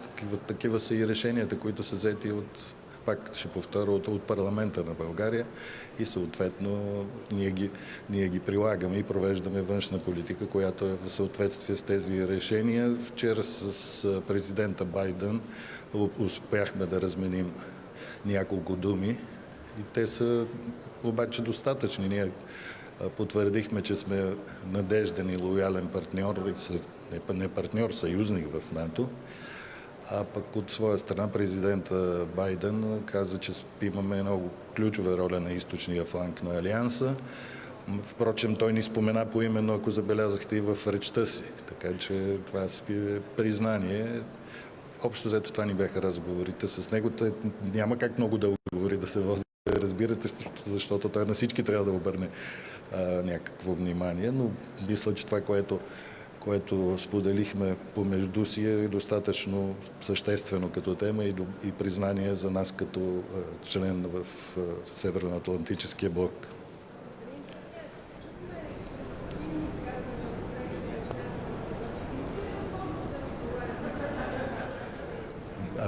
Аз с него най-много разговарях в интерес на истината и даже говорихме, че трябва да се намали напрежението той е след мен на опашката, така че ще го чуете и той какво ще каже. Направихме си снимка, ще я пуснем и нея, но говорихме и на едно мнение бяхме, че трябва да се намали напрежението в говоренето, поне тъй като знаете, че обикновено между гражданите, между народите на две особено съседски страни няма напрежение и политиците, ако не помагат да се развиват по-добре, поне не трябва да пречат. Това е мое разбиране по принцип, а най-добре е да помага. Така или иначе вчера говорихме, че трябва да се нормализират отношенията и да се върнат в онова русло, което беше в 2017 година, когато беше подписан договор за добросъседство. И двамата бяхме на това мнение, пък да видим какво ще се получи, но няма нищо по-добро от хубави, добри отношения между съседи, че даже ние може да се каже, че сме и повече от съседи с Република Северна Македония. Трябва да се развие икономиката, ако сътрудничеството е на задоволително ниво, трябва да започнем да развиваме свързаността във всичките ѝ аспекти, транспортна, икономическа и така. Не сме отстъпвали, обаче казал съм, че трябва да се спазват и изискванията, които са поели. Не говоря даже само за Република Северна Македония, а въобще за всички страни от Западните Балкани. Виждате, че не ги отделяме пред скоба.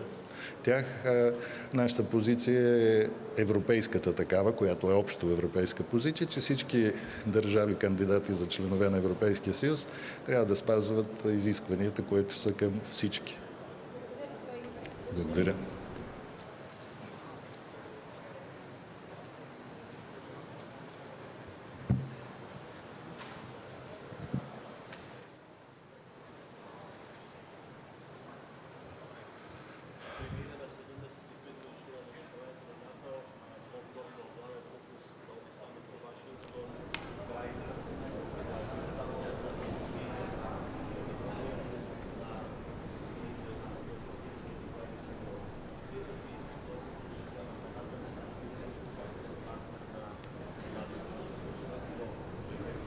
Благодарам на прашањето.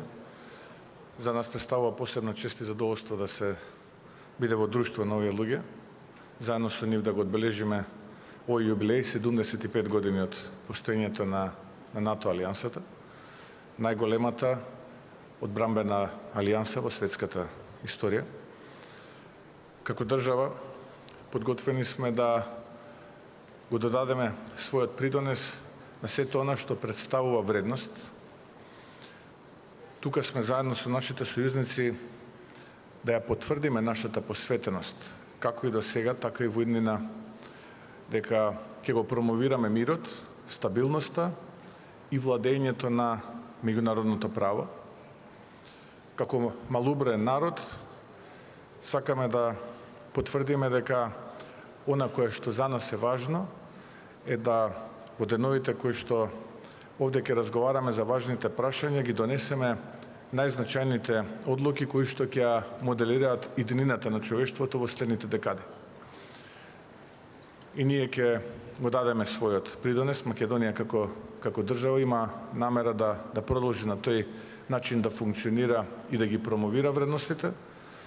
Како македонска влада сакаме да бидеме рамо до рамо со нашите сојузници и да го потврдиме слободарскиот дух на македонскиот народ и на македонските граѓани.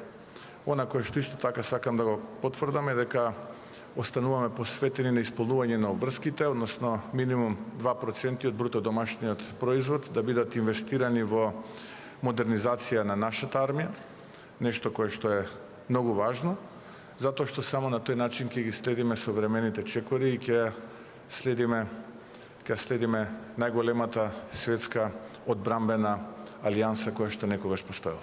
Благодарам. Кој имате прашање, повелете. Благодарам.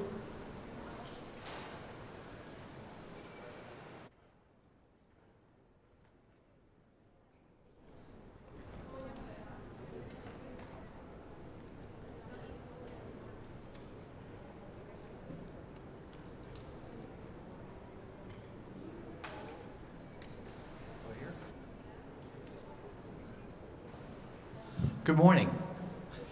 I am Congressman Jerry Conley, and I am serving as the president of NATO's Parliamentary Assembly, which is the legislative arm of NATO. And delighted to be here at the summit in very hot weather here in Washington. I will be addressing the summit shortly. I think I'm kicking off the summit, actually, in my remarks. And I wanted to just give you a quick preview of what it is we want to say on behalf of the parliamentarians of NATO. We want to absolutely assert solidarity with respect to Ukraine's struggle against a depraved sociopath, Vladimir Putin. And if we needed to be reminded of that, we certainly saw that in the wanton attack on a children's hospital earlier this week. We must win this struggle. It's not just about Ukrainian sovereignty, though it is about that. And it's not just about territory, though it is about that. It is the dialectic, the struggle between free peoples and democratic societies and democratic values and the authoritarian model that suppresses the human spirit in almost all aspects of life. And secondly, we believe that after 75 years, NATO must create architecture beyond a verbal commitment to democratic structures and values. And we want to create a Center for Democratic Resilience in NATO headquarters itself, because we believe it's time for NATO to, as NATO, be a proponent of, advocate for, resource for, and defender of democratic societies and norms and values. We believe that that's really important for our own existing membership, for our partners all around the world, and for aspirants who are desirous of being NATO members. And so that's our top legislative priority for the summit, and reaffirming our support for Ukraine until Ukraine prevails in the struggle with Russia is, of course, paramount as well. Thank you so much for having me here today, and have a great summit.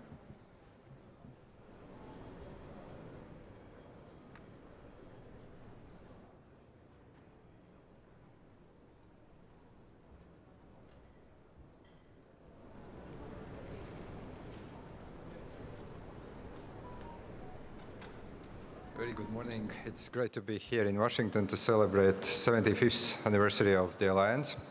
I'm very confident that we are going to decide today and tomorrow on a very substantial support package for Ukraine.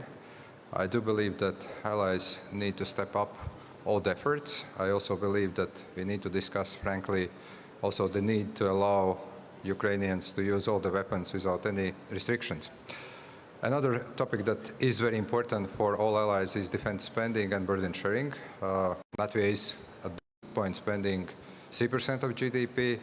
Not everyone is still up to 2%, but I do believe that the current geopolitical situation warrants the discussion and also decisions and also the implementation of those decisions to step up to 2%, but actually our goal needs to be at some point already more than that, at least 2.5%. And of course, my country, being the eastern flank member state, looks forward to have a substantial discussion about strengthening defenses, especially air defense. We are very grateful to those allies that are currently serving in Latvia. We see that implementation of Madrid and Vilnius summit decisions are going well. But of course, there are always things to discuss and also to get further elaborated. And finally, I'm also very happy that we are going to have a meeting with our Indo-Pacific partners because, let's face it, the security is indivisible, and we are very grateful to Ukrainian policy of those partners, but we also understand that we need to address concerns of Indo-Pacific partners. Thank you.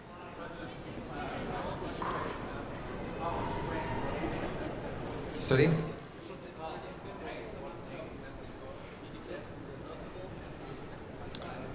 I do believe that we are going to agree on irreversible path of Ukraine to NATO. I do believe that we are not going to see any drama here. But of course, the big issue is that when this meeting ends, when declaration is adopted, is how practically we are going to support Ukraine, how practically we are going to implement that irreversibility, that bridging, that whatever is going to be put in the final version of the statement.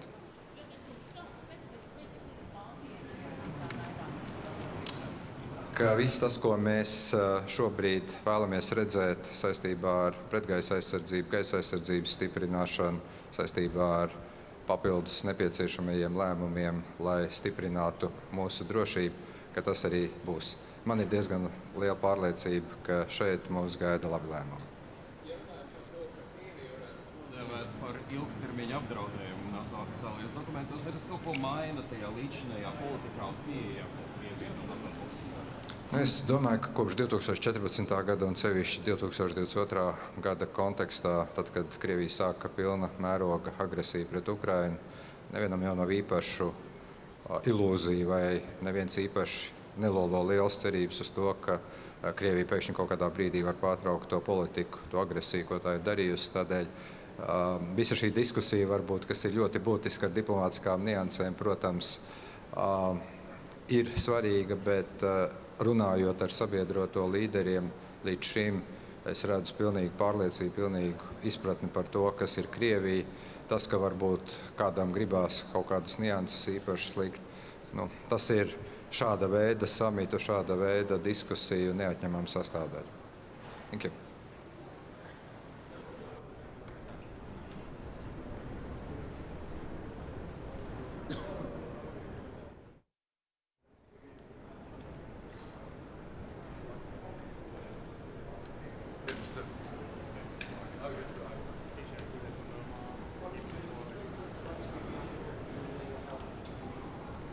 I've just had a very good meeting with President Zelensky where I made it absolutely clear that as far as the UK is concerned, the change of government makes no difference to the support that we will provide. We've been united on this when we were in opposition, and it was really important to me to be able to affirm that face-to-face in the meeting. I did speak to him immediately after I was sworn in as Prime Minister last week. And so we build on that here at NATO at this important summit because it is an opportunity for our Labour government to reaffirm our commitment to NATO. We obviously signed the original treaty way back. We reaffirm today, but also to discuss with President Zelensky what further support that he needs and to use our opportunity here with our allies to make sure that that support is agreed and to reinforce, in a sense, as a message to Putin, the resolve of NATO, bigger now than it's ever been, more united than it's ever been, and absolutely clear-eyed about the threat of Russian aggression. Very good bilateral meetings that we've had an opportunity to make sure that those relationships are reset, for me to be able to say that our position on the world stage, leading on issues like defence and security, on climate change and on energy are so important. So a really good opportunity. But now we go on and do the work in Council. Finally, are you looking forward to your trip to the White House? I'm very much looking forward to it. Thank you.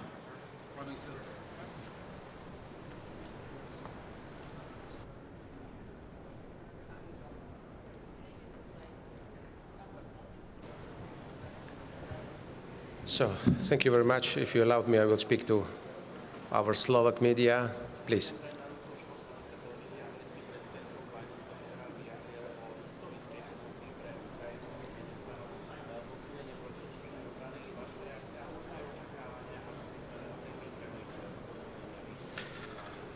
Pre Slovensko je kľúčové ako člena východného krídla NATO, aby bola posilnená protizdušná obrana východného krídla ako takého. Samozrejme vítam rozhodnutie pána prezidenta Bidena posilniť vzdušnú obranu ukrajinského vzdušného priestoru aj vo vzťahu k nedávnym vážnym útokom zo strany Ruska na území Ukrajiny a k tragédiám, ktoré za posledné dni nastali aj v oblasti civilných obetí.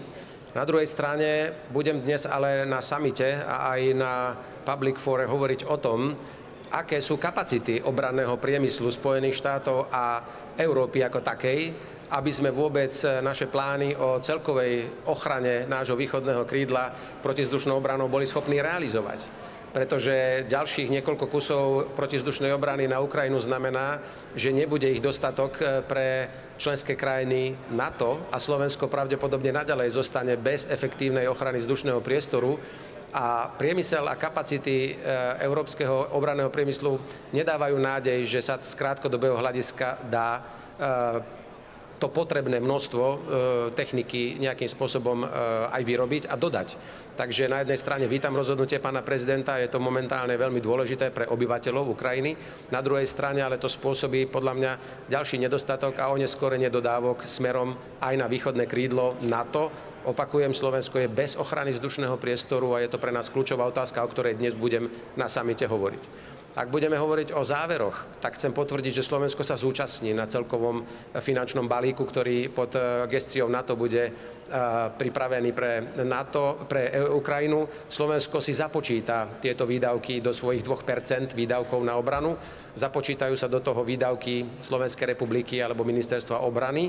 A zároveň, ak hovoríme o členstve Ukrajiny v NATO a toho finálneho textu, ktorý tu je pozícia Slovenskej republiky nemenná. Slovensko podporuje maximálne integračné úsilie Ukrajiny do Európskej únie a poskytne všetko svoje know-how pri reformách a tak ďalej. Na druhej strane ale trváme na texte, ktorý hovorí o budúcom členstve NATO Ukrajiny, že momentálne je možné túto otázku otvoriť, až keď bude na Ukrajine mier a nebude prebiehať vojnový konflikt. A aj to vždy do budúcna za podmienok, tak ako hovorí zmluva, ak budú splnené podmienky, ak sa na tom zhodnú všetky členské krajiny Severoatlantickej aliancie.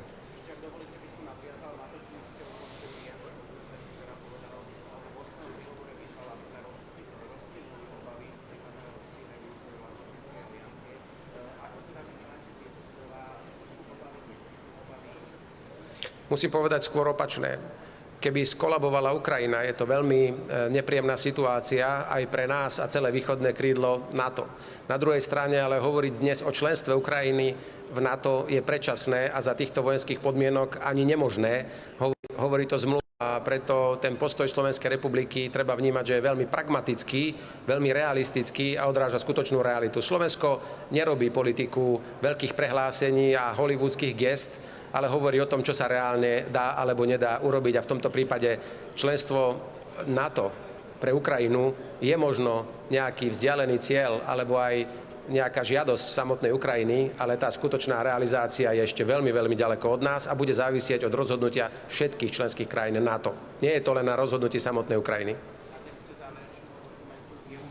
Na Zdá sa, že je definitívna zhoda. Slovenskej republike vyhovuje text, ktorý hovorí práve v časti vstupu Ukrajiny do NATO, potenciálneho vstupu, že sa tak môže stať niekedy v budúcnosti za splnení všetkých podmienok a len za všeobecného súhlasu všetkých členov členských krajín NATO.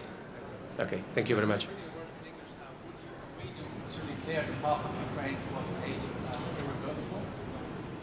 Look, we are satisfied now with the conclusions, how they are prepared for our debate today. Of course, for us it's crucial that there is mentioned that if all the conditions are fulfilled and all member states agreed, of course, like it is in the treaty. Thank you very much.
Dzień dobry Państwu. Witam bardzo serdecznie.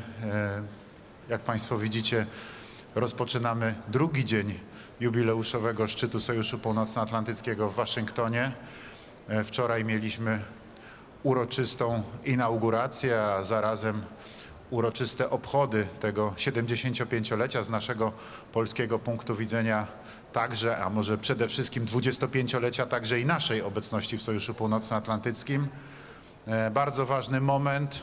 Ten szczyt ma istotne znaczenie dla umocnienia więzi sojuszniczej, dla pokazania całemu światu, że jesteśmy razem, stoimy twardo, oprzemy się każdemu niebezpieczeństwu. NATO jest sojuszem obronnym. Podkreślić to bardzo mocno chcę i z całą pewnością szczyt także będzie to podkreślał. Nikogo nie atakuje, ale będzie bronił każdej piędzi ziemi Sojuszu Północnoatlantyckiego, a więc każdego państwa, które do Sojuszu Północnoatlantyckiego należy, przed wszelkimi zagrożeniami. Dzisiaj tym największym zagrożeniem, bez wątpienia, w szczególności my to obserwujemy w Europie, na wschodniej flancie Sojuszu Północnoatlantyckiego, jest Rosja, która napadła na Ukrainę bez żadnego uzasadnienia, prowadzi agresję przeciwko temu suwerennemu, niepodległemu państwu już od 2,5 roku. Ukraina jest wspierana w tych działaniach obronnych przez państwa Sojuszu Północnoatlantyckiego. Mam nadzieję, że ten szczyt NATO tutaj w Waszyngtonie, jubileuszowy szczyt NATO, wyśle wyraźny sygnał, po pierwsze o tym, że droga Ukrainy do NATO jest nieodwracalna, w tym znaczeniu, że w istocie NATO jest gotowe przyjąć Ukrainę w swoje szeregi, a decyzja w istocie przede wszystkim należy do ukraińskiego społeczeństwa, które musi tego chcieć. Ale nikt z zewnątrz nie może tego zablokować. Nikt poza państwami NATO, które decydują o przyjęciu kolejnego państwa do Sojuszu Północnoatlantyckiego i społeczeństwem tego państwa, które demokratycznie decyduje o kierunkach polityki państwowej, nie może w tych sprawach decydować. Nikt z zewnątrz nie ma na ten temat nic do powiedzenia i nie może się tutaj skutecznie wtrącić. To jest bardzo ważny message, który mam nadzieję, że ten szczyt Sojuszu Północnoatlantyckiego, jeżeli chodzi o Ukrainę, wyśle. Poza tym nowe formy wsparcia i budowania relacji pomiędzy Sojuszem Północnoatlantyckim a Ukrainą, budowania partnerstwa, które stanowi tą drogę Ukrainy do NATO, czyli w szczególności stworzenie centrów koordynacji, centrów treningowych. Dzisiaj takie centrum jest budowane także w Polsce, w Bydgoszczy, nazywamy je w skrócie JTEC, wspólne ukraińsko-natowskie centrum analiz, szkolenia i edukacji, w którym będą szkoleni ukraińscy żołnierze. Będzie także wymiana doświadczeń pomiędzy ukraińskimi żołnierzami a ekspertami z NATO co do strategii, co do metod stosowanych na polu walki, także przez rosyjskiego agresora, więc to będzie takie budowanie, można powiedzieć, wspólnych zdolności obronnych przez Ukrainę i NATO razem w ramach tego centrum i wielkie centrum w Wiesbaden w Niemczech, które będzie realizowało zadania koordynujące związane ze wsparciem dla Ukrainy właściwie na wszystkich polach, jeżeli chodzi o obronę przed rosyjską agresją.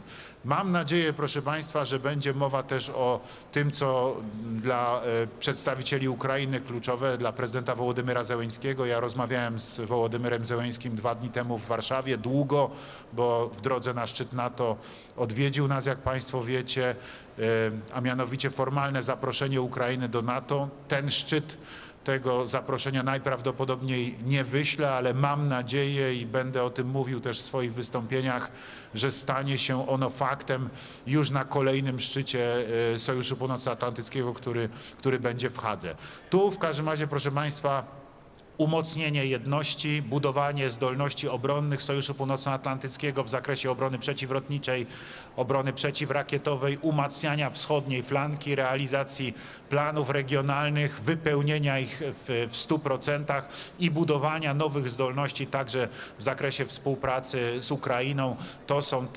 To są te najważniejsze elementy i decyzji, i przekazu, który chcielibyśmy, żeby popłynął z tego szczytu Sojuszu Północnoatlantyckiego, ale przede wszystkim jedność, odporność i gotowość.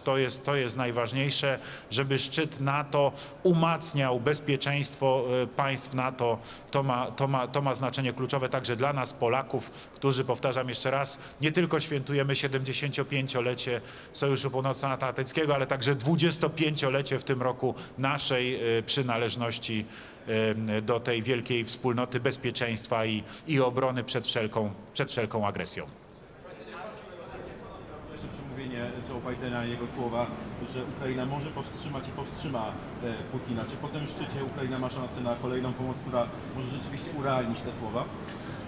Przede wszystkim bardzo się cieszę zarówno z wystąpień pana prezydenta Joe Bidena, bardzo twardego, bardzo mocnego, z bardzo jasnym przekazem, co chcę podkreślić, właśnie ten fragment mówiący o tym, że Ukraina de facto pokona Rosję w tym znaczeniu, że opierze się Rosji, że Rosja nie zwycięży, miało najistotniejsze znaczenie, bo to jest także informacja co do przyszłości polityki, zarówno amerykańskiej, jak i tej, którą Stany Zjednoczone będą chciały realizować w ramach sojuszu, czyli wspieranie Ukrainy na wszelkich polach, a przede wszystkim niedopuszczenie do tego, by Ukraina w tej wojnie uległa Rosji. To jest ze strony najsilniejszego mocarstwa stanowiącego trzon Sojuszu Północnoatlantyckiego bardzo ważna informacja od głowy państwa, która została wczoraj wysłana w świat. I to, co powiedział sekretarz generalny Sojuszu Północnoatlantyckiego Jens Stoltenberg w swoim wystąpieniu, że nie możemy dopuścić do tego, żeby Rosja wygrała tę wojnę. To jest drugi niezwykle ważny element przekazu. We cannot let Russia win this war. To był ten bardzo ważny moment. Te dwa wystąpienia, można powiedzieć, pod tym względem absolutnie się zgrały i stanowiły taki wspólny przekaz dla całego świata.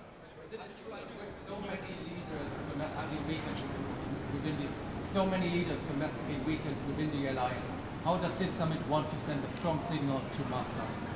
The strong signal to Moscow is unity of a transatlantic alliance and the readiness, and that we strengthen our military capabilities. This is the strong message, that we will support, that we send the military equipment together to Ukraine to help Ukraine stop Russian aggression, do not let Russia win this war. This is the main message to Russia. Czy jest na to zgoda wszystkich członków NATO, żeby ta decyzja, jeśli chodzi o Ukrainę, no rzeczywiście była nieodwracalna? Proszę Państwa, dyskusja jest właściwie tylko wokół tego momentu, w którym Ukraina będzie przyjęta do Sojuszu Północnoatlantyckiego, a nie na temat samego faktu, czy Ukraina powinna być przyjęta do NATO, czy nie. Bo o tym wszyscy doskonale wiedzą, że tak naprawdę szanuje się tutaj decyzję społeczeństwa ukraińskiego. To oni wyznaczają kierunek, w którym chcą, żeby podążało ich państwo. Czy ono ma podążać ku wschodowi, czy ono ma podążać ku wspólnocie wolnego Zachodu. Dzisiaj ten głos społeczeństwa Ukrainy jest jasny i wyraźny. Chcą przynależeć do wspólnoty Zachodu, a wspólnota Zachodu wysyła bardzo wyraźny sygnał do Ukrainy, że jest na tą przynależność otwarta, jest na tą przynależność gotowa. Dzisiaj jest tylko jeden problem, a mianowicie to, że wojna musi się zakończyć, bo Ukraina ma zostać przyjęta do NATO na wszystkich pełnych prawach, tak jak każde inne państwo członkowskie, po prostu jako zwykły członek Sojuszu Północnoatlantyckiego, a to oznacza, że będzie wobec Ukrainy obowiązywał artykuł 5, czyli obowiązek kolektywnej obrony. No dzisiaj, kiedy wojna trwa, oznaczałoby to automatyczne włączenie się NATO do wojny przeciwko Rosji, a tego z kolei nikt nie chce, bo NATO wspiera Ukrainę, NATO będzie wspierało Ukrainę, ale NATO nie chce prowadzić wojny z Rosją. W związku z powyższym jest otwarta ta droga Ukrainy do Sojuszu Północnoatlantyckiego, ale jest dyskusja na temat momentu, w którym kolejne kroki powinny zostać na tej drodze dokonywane.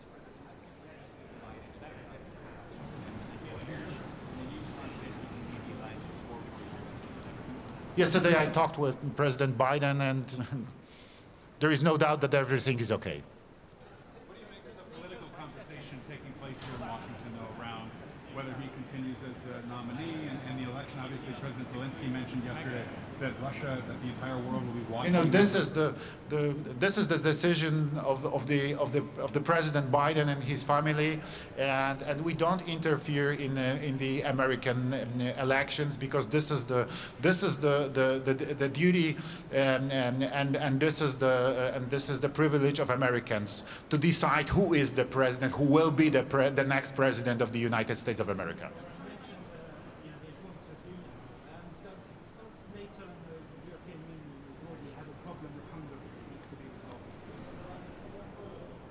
You know, we'll see. We will. I hope we will send a common message to the world.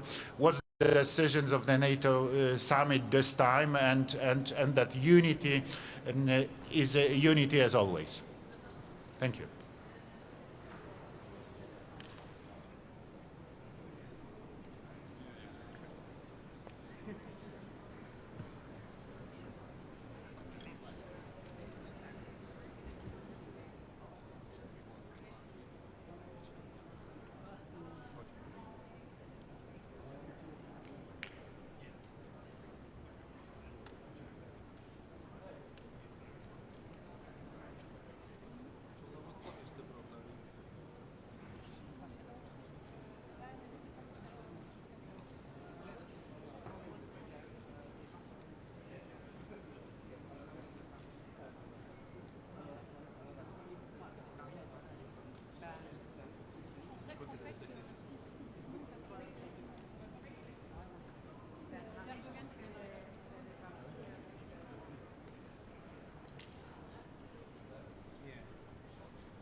and President Joe Biden will now welcome the allied heads of state and government to the Washington summit. Le secrétaire général de l'OTAN et le président des États-Unis vont accueillir les chefs d'État et de gouvernement alliés au sommet de l'OTAN.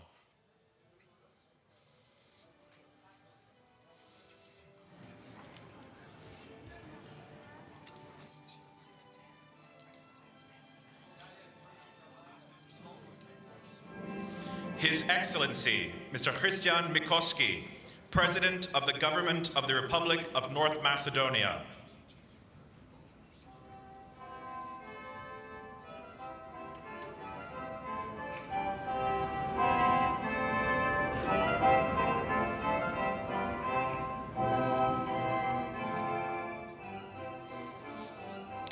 His Excellency, Dr. Robert Golob, Prime Minister of the Republic of Slovenia.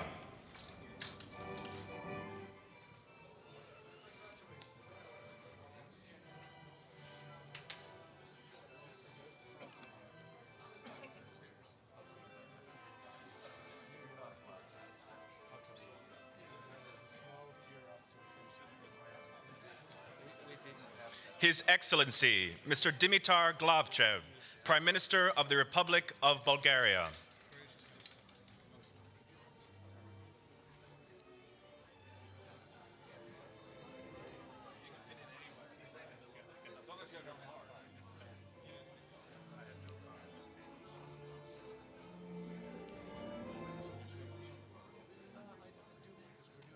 His Excellency, Mr. Zoran Milanovic, President of the Republic of Croatia.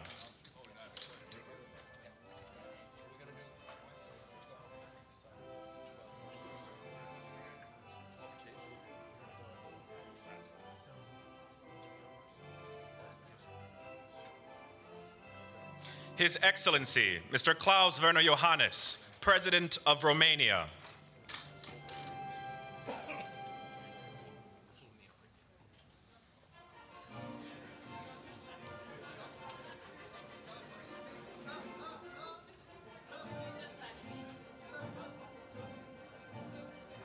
His Excellency, Mr. Viktor Orban, Prime Minister of Hungary.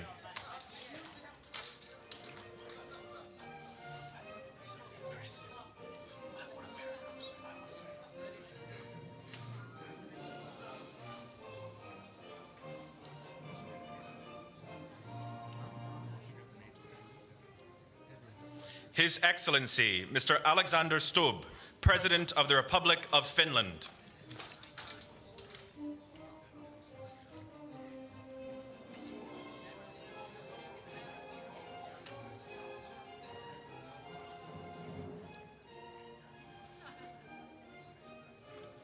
His Excellency, Mr. Kyriakos Mitsotakis, Prime Minister of the Hellenic Republic.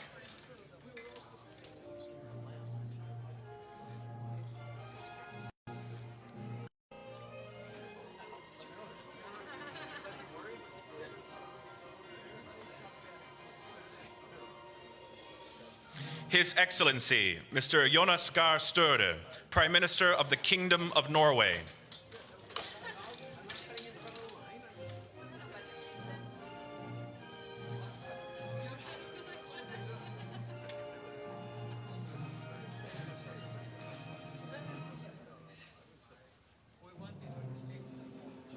His Excellency, Mr. Luis Montenegro, Prime Minister of the Portuguese Republic.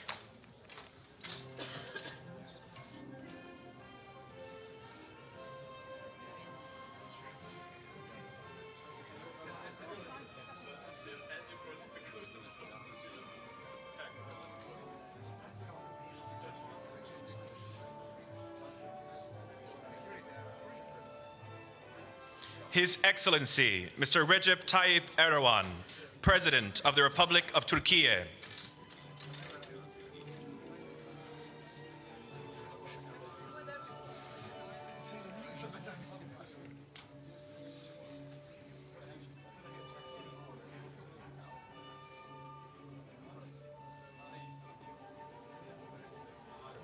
Son Excellence, Monsieur Luc Frieden, Premier ministre du Grand-Duché de Luxembourg.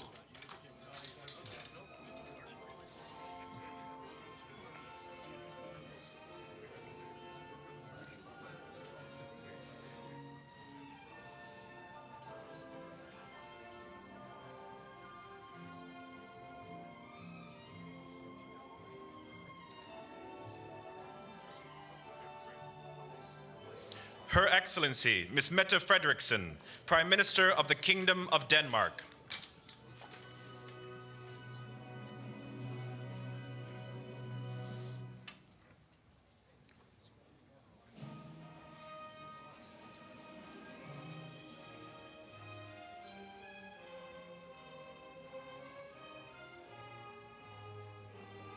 Her Excellency, Ms. Giorgia Meloni, President of the Council of Ministers of the Italian Republic.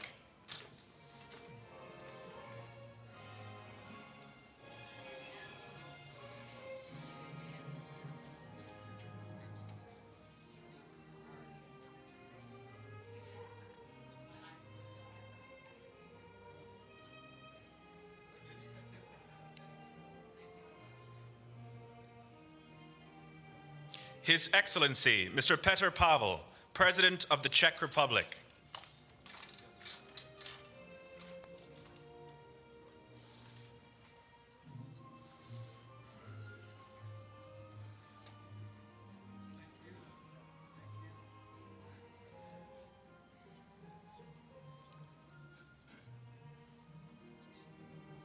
His Excellency, Mr. Olaf Scholz, Chancellor of the Federal Republic of Germany.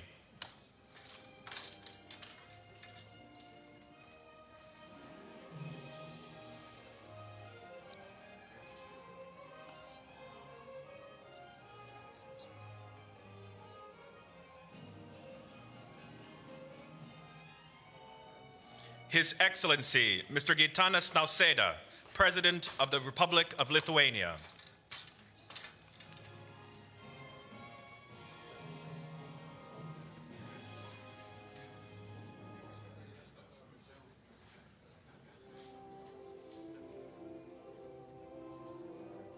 His Excellency, Mr. Miljko Spajic, Prime Minister of Montenegro.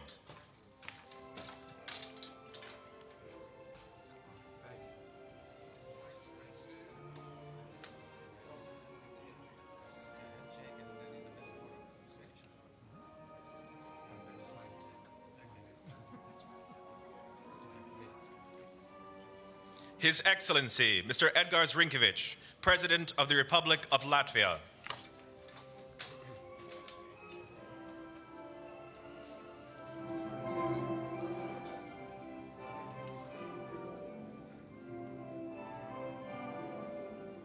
His Excellency, Mr. Peter Pellegrini, President of the Slovak Republic.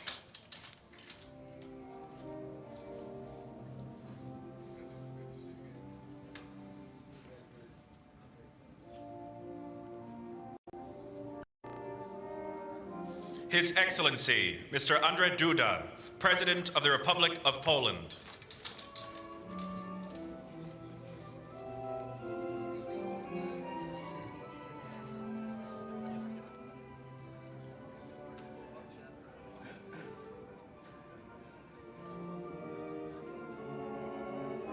His Excellency, Mr. Ulf Kristersson, Prime Minister of the Kingdom of Sweden.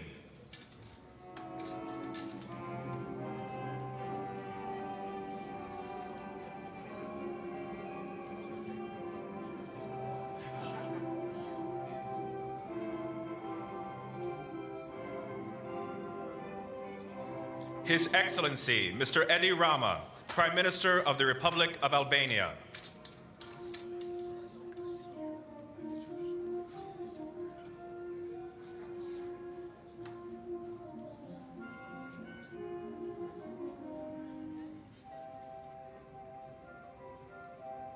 His Excellency, Mr. Pedro Sanchez, President of the Government of the Kingdom of Spain.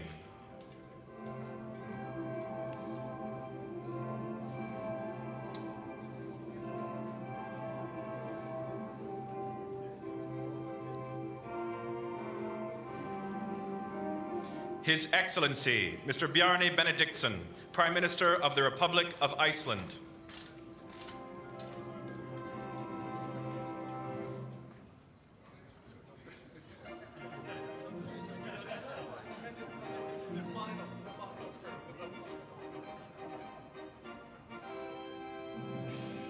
His Excellency, Mr. Dick Schoof, Prime Minister of the Kingdom of the Netherlands.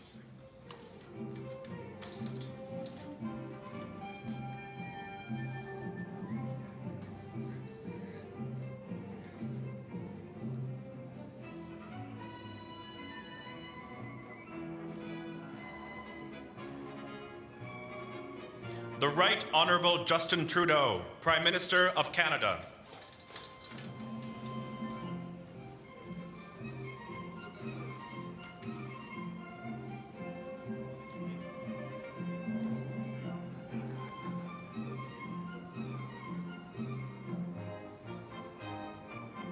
The Right Honourable Keir Starmer, Prime Minister of the United Kingdom of Great Britain and Northern Ireland.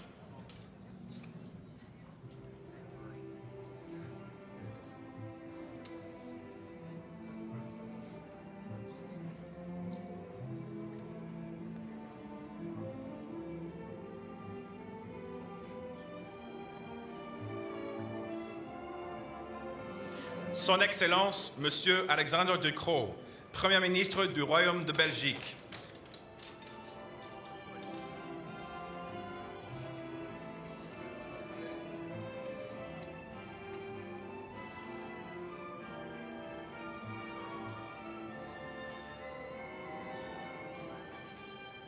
Her Excellency, Ms. Kaja Kallas, Prime Minister of the Republic of Estonia.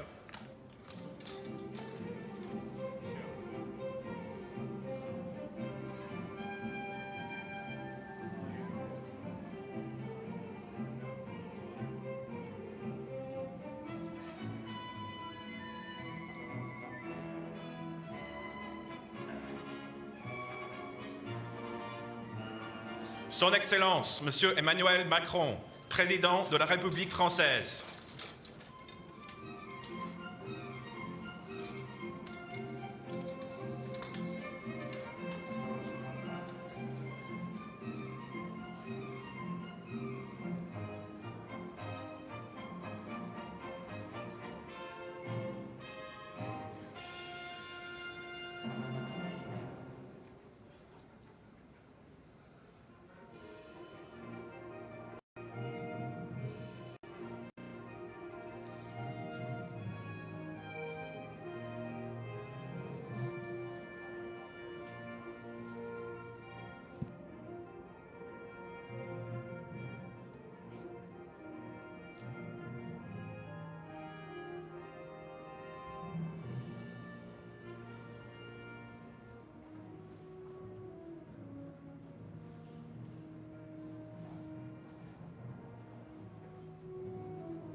Ladies and gentlemen, please look into the camera for 8 seconds.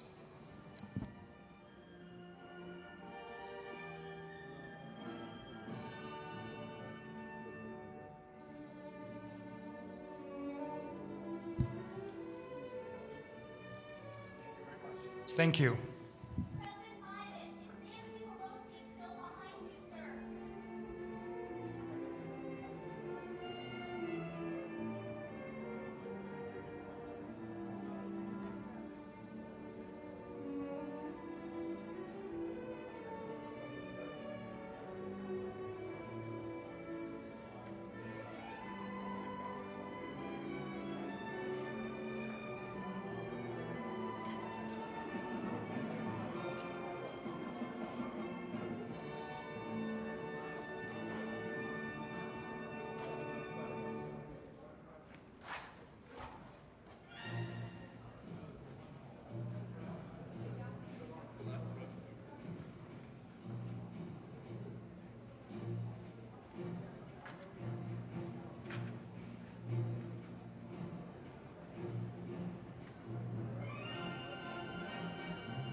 frequently we see each other. That's very good.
Töpuðu í Wales, Englandi voru með 0, eitthvað aukningu, prósentu sko. Og þetta er mjög merkilegt sko. Það er verið að kjósa sig frá því sem þú hafðir en ekki að okkur öðru sko. Það er svolítið dapurlegt en bara hörð starrend.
real deal is at this stage is that at the beginning.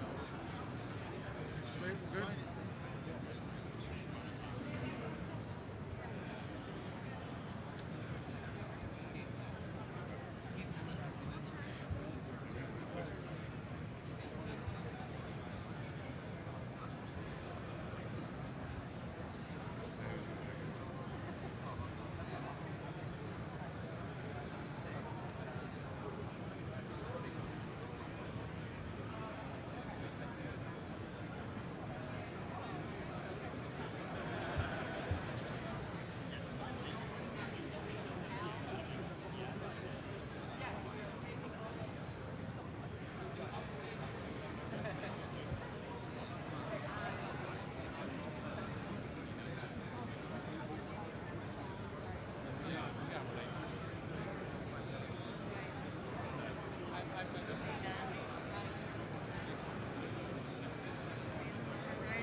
Your Excellencies, the Secretary General of the North Atlantic Treaty Organization and the President of the United States. Excellences, le Secrétaire Général de l'OTAN et le Président des États-Unis.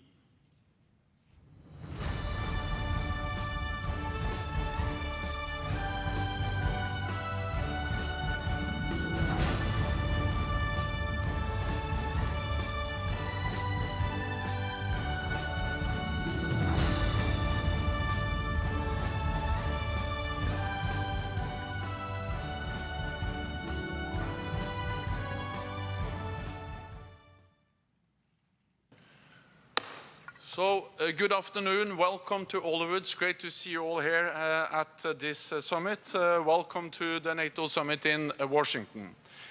And many thanks to our host, the United States, and many thanks to you personally, President Biden. Dear Joe, there is no better place to celebrate the 75th anniversary of our alliance than right here in Washington, where the North Atlantic Treaty was signed back in 1949. So thank you so much for hosting us all here. And thank you also, President Biden, for your personal leadership and your strong commitment over many years to NATO, to our transatlantic alliance. This has all made us stronger. Let me also welcome Prime Minister Ulf Kristersson. This is your first time as a full member of the alliance, as Prime Minister attending a NATO summit. So welcome to the family, Ulf. It's great to see you here. In this first session, we will make decisions for our future security. We will strengthen our defense.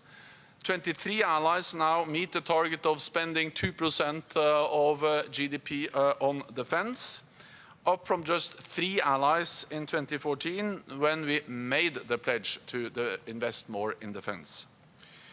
We will increase our support for Ukraine by establishing a NATO coordination and security assistance and training for Ukraine, and by ensuring a sustained support for the long term. Support to Ukraine is not charity, it is in our own security interest. And we will reinforce our partnerships in the Indo-Pacific to push against the growing alignment of Russia, China, Iran, and North Korea. Let me now pass the floor to President Biden for his opening statement. So please, Joe, you have the floor. Secretary General, allies, friends, 75 years ago, when our nations created the alliance, President Truman said, quote, "We hope to create a shield against aggression, the fear of aggression, and to permit us to get on with the real business of creating a government and society." For 75 years, our nations have grown and prospered behind the NATO shield.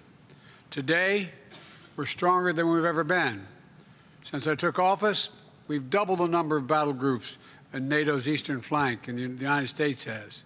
Finland and Sweden have joined the alliance, and the number of allies spending at least 2% on defense has gone from 9 to 23. That's not happened by chance, but by choice.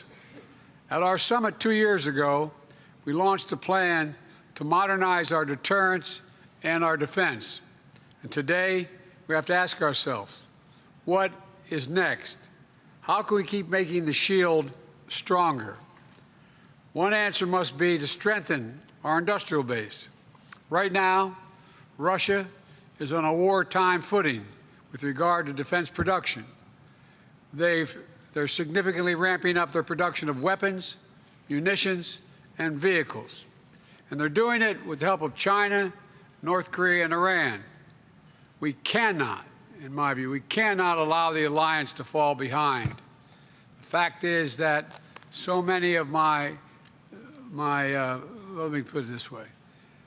I'm very pleased that today all NATO members are making the pledge to expand our industrial base and our industrial capacity, like our defense spending commitment. This is a critical step to maintaining our security. The first time ever, every NATO nation is pledging to develop plans for defense production at home. That means, as an alliance, we'll become more innovative and competitive. And we're able to produce more critical defense equipment more quickly than we may need it. You know, we will not be surpassed, we cannot be surpassed by anyone when it comes to our readiness. Here at home, Americans have seen the power of investments like these. In my administration, we've already invested $30 billion in defense manufacturing to restart or expand production across 35 of our states. We're investing billions more. The result, stronger supply chains, a stronger economy, stronger military, and a stronger nation. Let me close with this. This new pledge sends an unmistakable message to the world that every NATO member is committed to doing their part to keep the alliance strong. We can and will defend every inch of NATO territory, and we'll do it together. And that we're investing in our future strength to ensure NATO will always be ready for whatever threats we will face should be a clear message we're sending to the world. So I want to thank you, every NATO member, for your commitment for our shared security. And I will now ask the press to depart so we can get started. Thank you so much, President Biden, for those remarks. And as the President said, this ends the public part of the meeting, and we ask the media to depart, and then we will continue just a second. Thank you so much.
Good evening, everyone.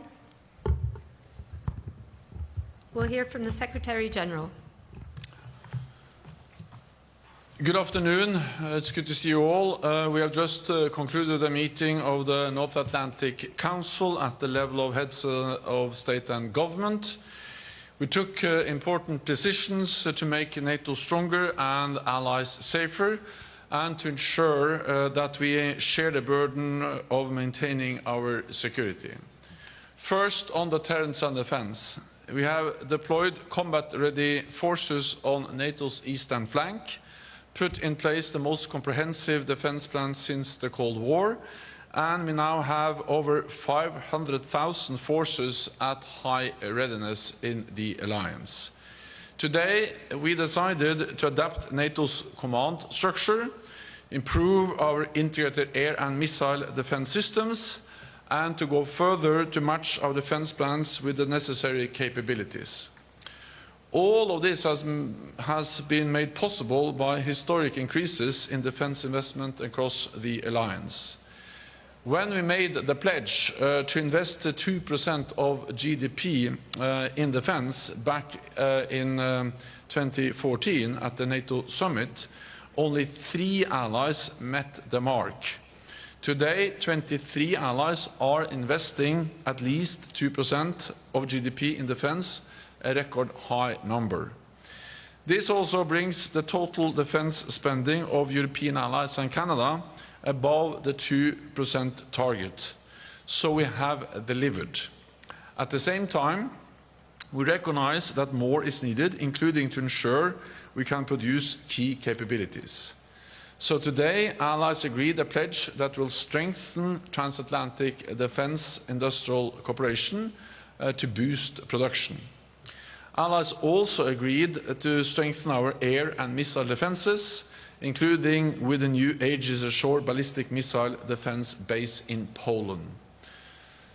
Second, on Ukraine, we will meet President Zelensky tomorrow in the NATO-Ukraine Council, but today we took major decisions to further strengthen our support and to share the burden. We agreed to launch NATO security assistance and training for Ukraine. We will take over the coordination and provision of most of the international security assistance to Ukraine, with a command led by a 3-star general and around 700 personnel working at a NATO headquarters in Germany, and at hubs in the eastern part of the alliance to provide the support to Ukraine. NATO will coordinate the training of Ukrainian forces at facilities in allied countries. We will support Ukraine by planning and coordinating donations, and will manage the transfer and repair of equipment. We will also provide support to the long-term development of Ukraine's armed forces. This will not make NATO party to the conflict, but it will help Ukraine to uphold its right to self-defense. We also agreed a financial pledge, helping Ukraine to build a force capable of defeating Russian aggression today and deterring it tomorrow. We have agreed that 40 billion euros is a minimum baseline within the next year, and to ensure sustainable funding for Ukraine to prevail. We also agreed to review this at our summit in 2025, not least to ensure it continues to meet Ukraine's needs. We are not doing this because we want to prolong a war. We are doing this because we want to end the war as soon as possible. The quickest way to end the war is to lose a war. But that would not bring peace. It will only bring occupation. So unless we want Ukraine to lose, unless we want to bow to Putin, we need to show commitment and resolve. The more credible and enduring our support, the quicker Moscow will realize it cannot wait us out, and the sooner the war can end. In our meeting, we also decided to take further steps to bring Ukraine even closer to NATO. As Ukraine continues its vital reforms, we will continue to support them on their irreversible path to NATO membership. The work we are doing together now will ensure that when the time is right, Ukraine can join without delay. It is not a question of if, but when. Finally, in this dangerous world, friends and partners are more important than ever. So today, we agreed to continue to strengthen our partnerships, especially in the Indo-Pacific. Security is global, not regional. Putin's war is fueled by those who do not share our values. Iran and North Korea provide direct military support, while China is propping up Russia's war economy. This is not just a temporary collision of convenience, it is a major strategic shift. And we must remain clear-eyed as to the threat it poses. As NATO allies agreed today in our summit declaration, China has become a decisive enabler of Russia's war against Ukraine. And China's support increases the threat Russia poses to Euro-Atlantic security. Allies have stated clearly that China cannot enable the largest conflict in Europe in recent history without this negatively impacting their interest and reputation. Tomorrow, NATO allies will meet with our 4 Indo-Pacific partners and the European Union, and we will continue to deepen our cooperation in addressing shared challenges. And with that, I'm ready to take your questions. Okay, we'll give the first question to Fats over there. Thanks a lot, Thomas Butschka, Frankfurter Allgemeine Zeitung. Secretary General, you have just referred to this sentence in the declaration, which reads, the People's Republic of China cannot enable the largest war in Europe in recent history without this negatively impacting its interest and reputation. So my question to you, which specific measures do you deem appropriate to bring this message across to Beijing? And in your view, would sector-specific sanctions be justified instead of what the EU is doing now, just putting restrictions on a small number of companies doing trade between the EU and Russia? Thank you. So first of all, I think it's important to recognize the importance of that 32 allies state this so clearly. That 32 allies states very clearly that China is a decisive enabler of Russia's illegal war against Ukraine. We represent 50% of the world economy together, and it's first time that all NATO allies states this so clearly in an agreed document. Second, of course, it puts the focus on China as an important enabler of Russia's war. China provides dual-use equipment, microelectronics, a lot of other tools which are enabling Russia to build the missiles, to build the bombs, to build the aircraft, to build the weapons they are using to attack Ukraine. And the fact that this is now clearly stated, agreed by all NATO allies is an important message to China. And then, of course, we also then state that it cannot continue like this without this impacting the interests and the reputation of China. Of course, at the end of the day, this will be for individual allies to make decisions, but I think the message sent from NATO from this summit is very strong and very clear, and we are clearly defining China's responsibility when it comes to enabling Russia's war aggression against Ukraine. Okay, thank you. I'll go to NBC.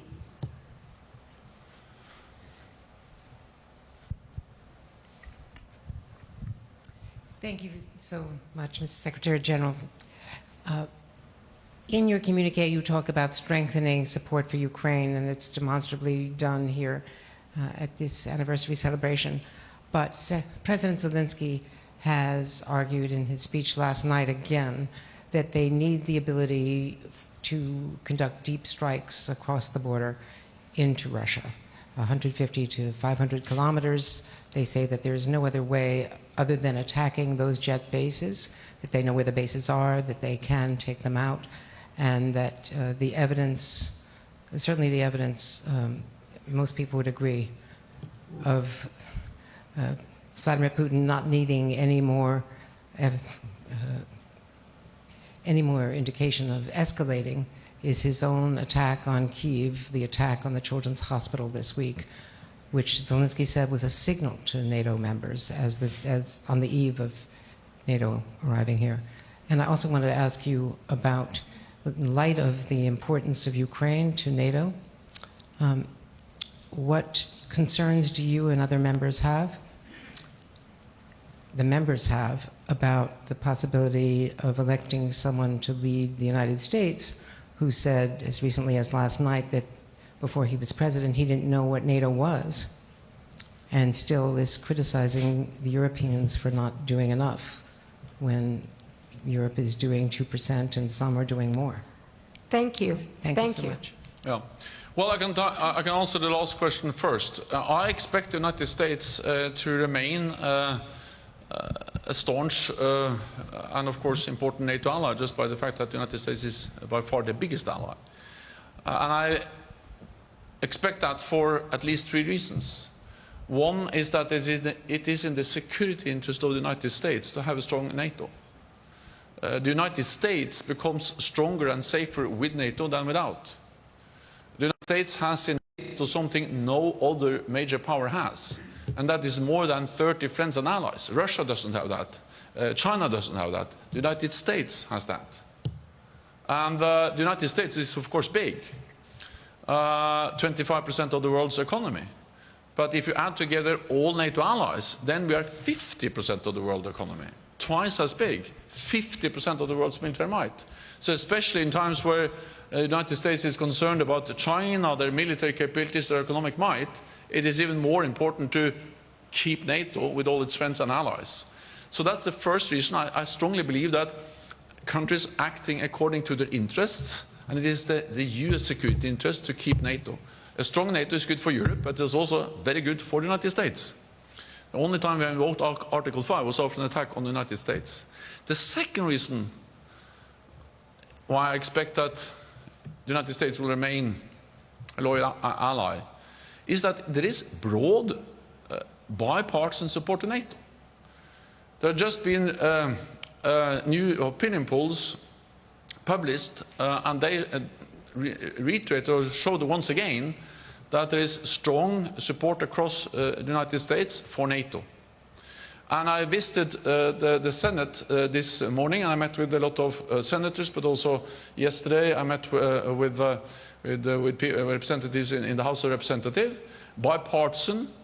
I met with Speaker Mike Johnson. I met with a broad group of senators this morning from both parties, and they all repeat the same, that NATO is important for the United States. So also in the Congress, in the Senate and the House of Representatives, there is strong bipartisan support for NATO. That's the second reason why I expect the United States to remain a loyal ally. But the third reason is that the main criticism from former President Trump, but also from other US presidents, has not primarily been against NATO. It has been against NATO allies not investing enough in NATO. And that has changed. The clear message has had an impact, because now allies are really stepping up. Just a few years ago, less than 10 allies spent 2% of GDP on defense. When we made the pledge in 2014, it was only 3 allies. Now it's 23 allies.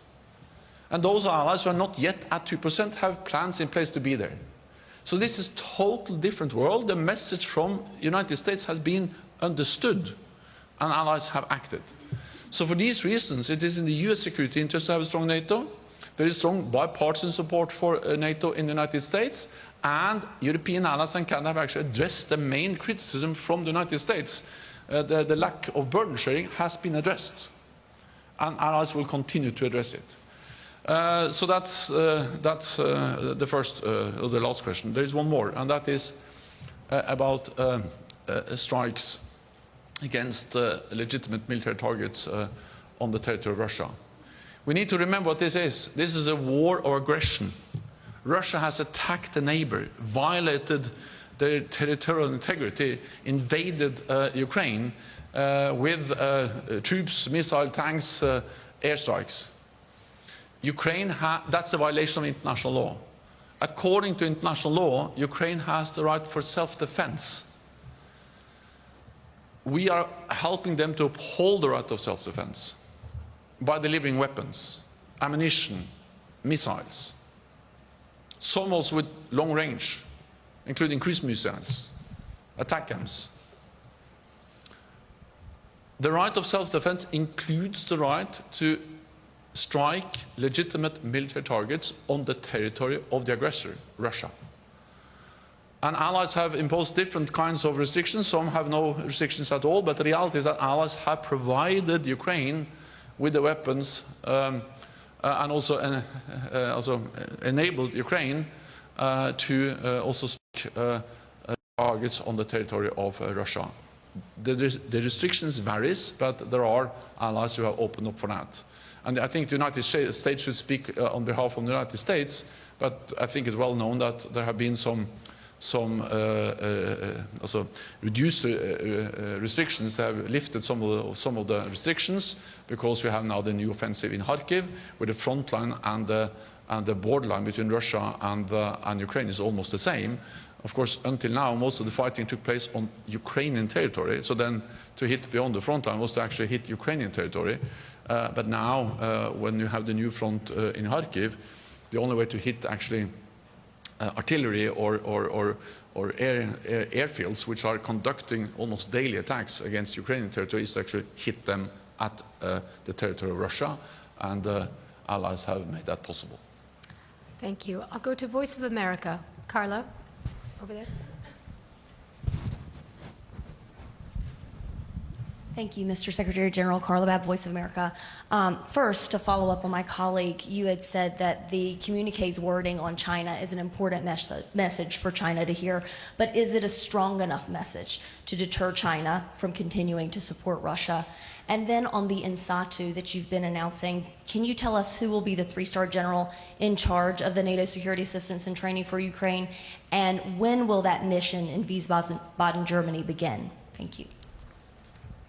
The declaration we have agreed today is the strongest message NATO allies have ever sent on China's contributions to Russia's illegal war against Ukraine. So that in itself is a strong message. And we describe it and we also make it clear that this will impact China's interests. Yeah, so this is a strong and very clear message from NATO allies. General Cavoli, who is the US commander in Europe, but also the NATO Supreme Commander, Sarkar, he is dual-hatted. He has been responsible for the US-led also command that has enabled the provision of training to Ukraine up till now. So this is very much that NATO will take over those responsibilities and step up and do more. Compared to what we did before as NATO. So this will be something that will happen almost seamlessly. I know that General Cavoli has planned this for a long time. He was actually the general, the commander that actually gave us the plan to set up this command. I'm not able to tell you exactly now when, but this will happen soon, and we are very well prepared to take over responsibility for the activities in Wiesbaden and also at the hubs. I'm also careful naming a special, so there will be a three-star general, and also that is in process. Okay, thank you. I'll go to Jordan News Agency.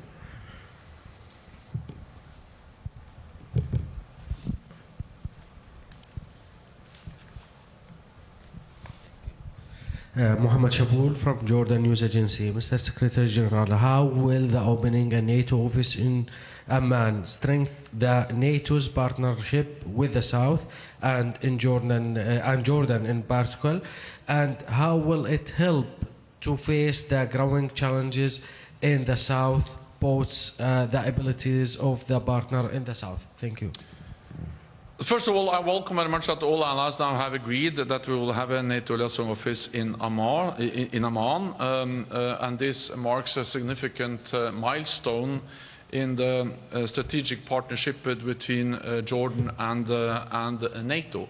This is an issue that I also discussed last time King Abdullah visited NATO. We had a good meeting there, and of course Jordan is a long-standing, highly valued NATO partner, and by establishing the NATO liaison office, we are bringing this partnership to a new level. It also demonstrates that NATO actually addresses the threats and the challenges, but also the opportunities that emanates from the Middle East, from North Africa. Of course, we see terrorist threats, we see instability, but we also see opportunities working more closely with our partners, including Jordan, but we also have partners like Tunisia, we have Mauritania, we have something called the Mediterranean Dialogue, we have the Gulf countries, and of course we also have Iraq, where NATO has a training and the capacity building mission. And we are now stepping up what we also do with other partners in North Africa and the Middle East. To address many challenges, we see more Russian and Chinese presence. We also see a constant threat of terrorism. And I just received, or I appointed a group of experts some months ago to put forward proposals on how NATO can address these challenges in a more systematic way, and we have received the report, and allies have agreed to many of the recommendations, and we now have the liaison office in Amman. Okay, Andrea, Bloomberg. Secretary General, I want to come back to China.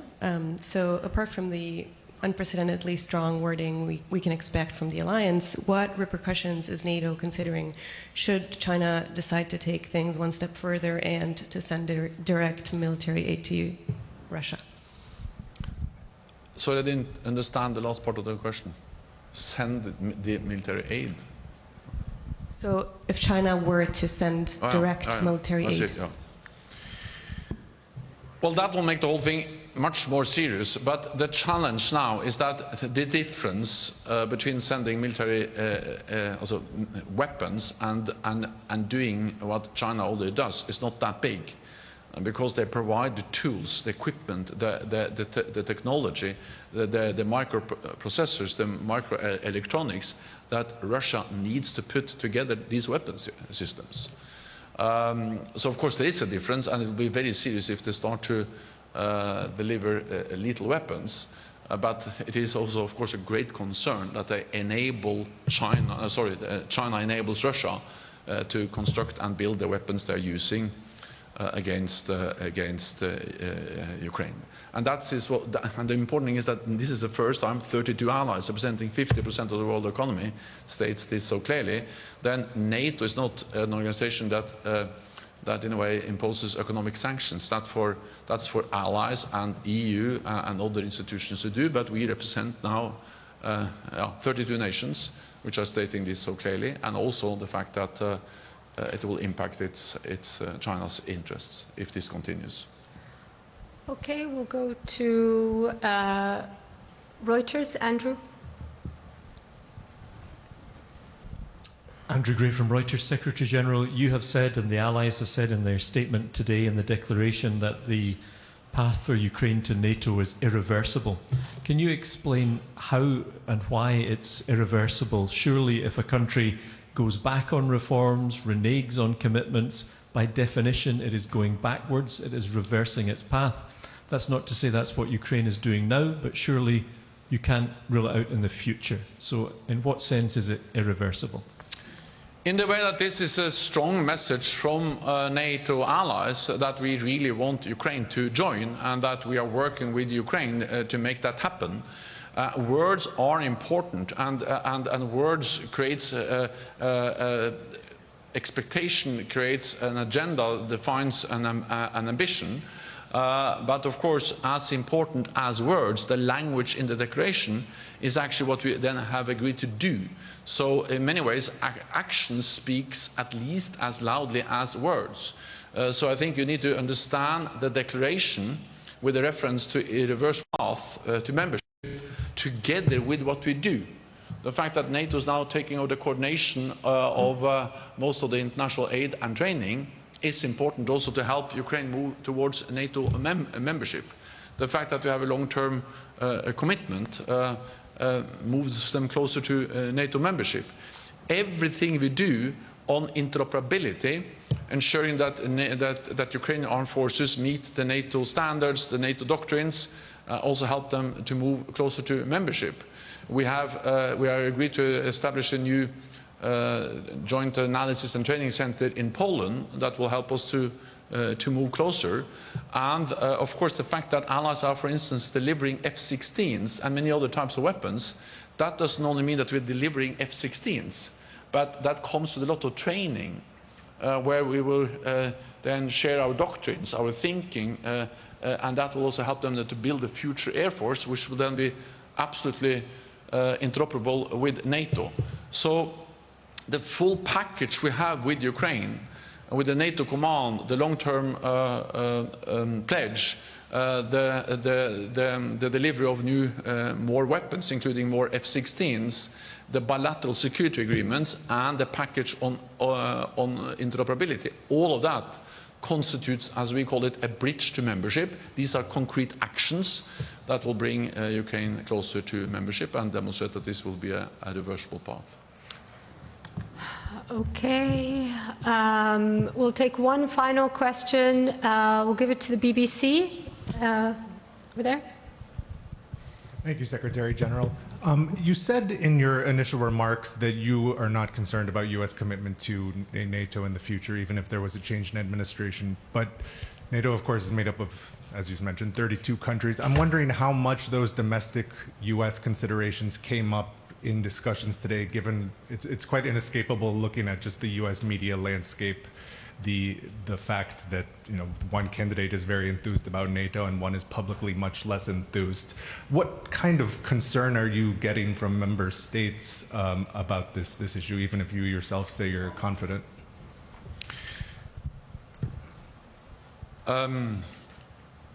NATO is the most successful alliance in history because we have been able to stay out of domestic political debates. And it is important for me to continue to do what I can to ensure that continues to be the case. Second, we have had many examples of concerns about elections that they will lead to reduced support for NATO. I just read an article about when you had a new government in Portugal in 1975, after years of dictatorship. There were a lot of concern across the alliance that this new government will not support NATO. It turned out to be a very strong supporter of NATO, the new government. We had some left parties entering into government in Europe in the 70s and 80s. Again, a lot of concern, but they turned out to be very supportive of NATO. When I formed my second government in 2005, that was a coalition government with the Left Socialist Party of Norway. Concerns about that my government was not reliable when it comes to NATO. It was a very reliable government on NATO issues, and we bought a lot of F-35s. So I'm not saying that we can always just disregard concerns. If you can listen to the speech I gave yesterday, and the main message in that speech is that NATO is not a given in '49, it is not a given now, and it's not a given in the future, but I expect NATO to continue as the strongest and most successful alliance in history because it is in the interest of us to stay together. And the more dangerous the world is, the more obvious it is that we need NATO. So the paradox is in a way that since we now live in a more dangerous world, I'm actually even more strong in my conviction that we can expect that this alliance will continue. It's a bit like a marriage. You have to in a way commit every day. But it has proven extremely reliable, this alliance, because it is really in the interest of all allies to stand together, and that also applies for the United States.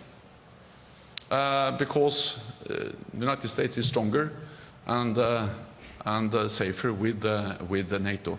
And that's the reason why I expect the United States to remain a staunch NATO ally. And I'm afraid we have to conclude the press conference, but there will be other opportunities to engage with the Secretary General. Thank you very much, and we'll see you tomorrow. Thank you. Thank you so much.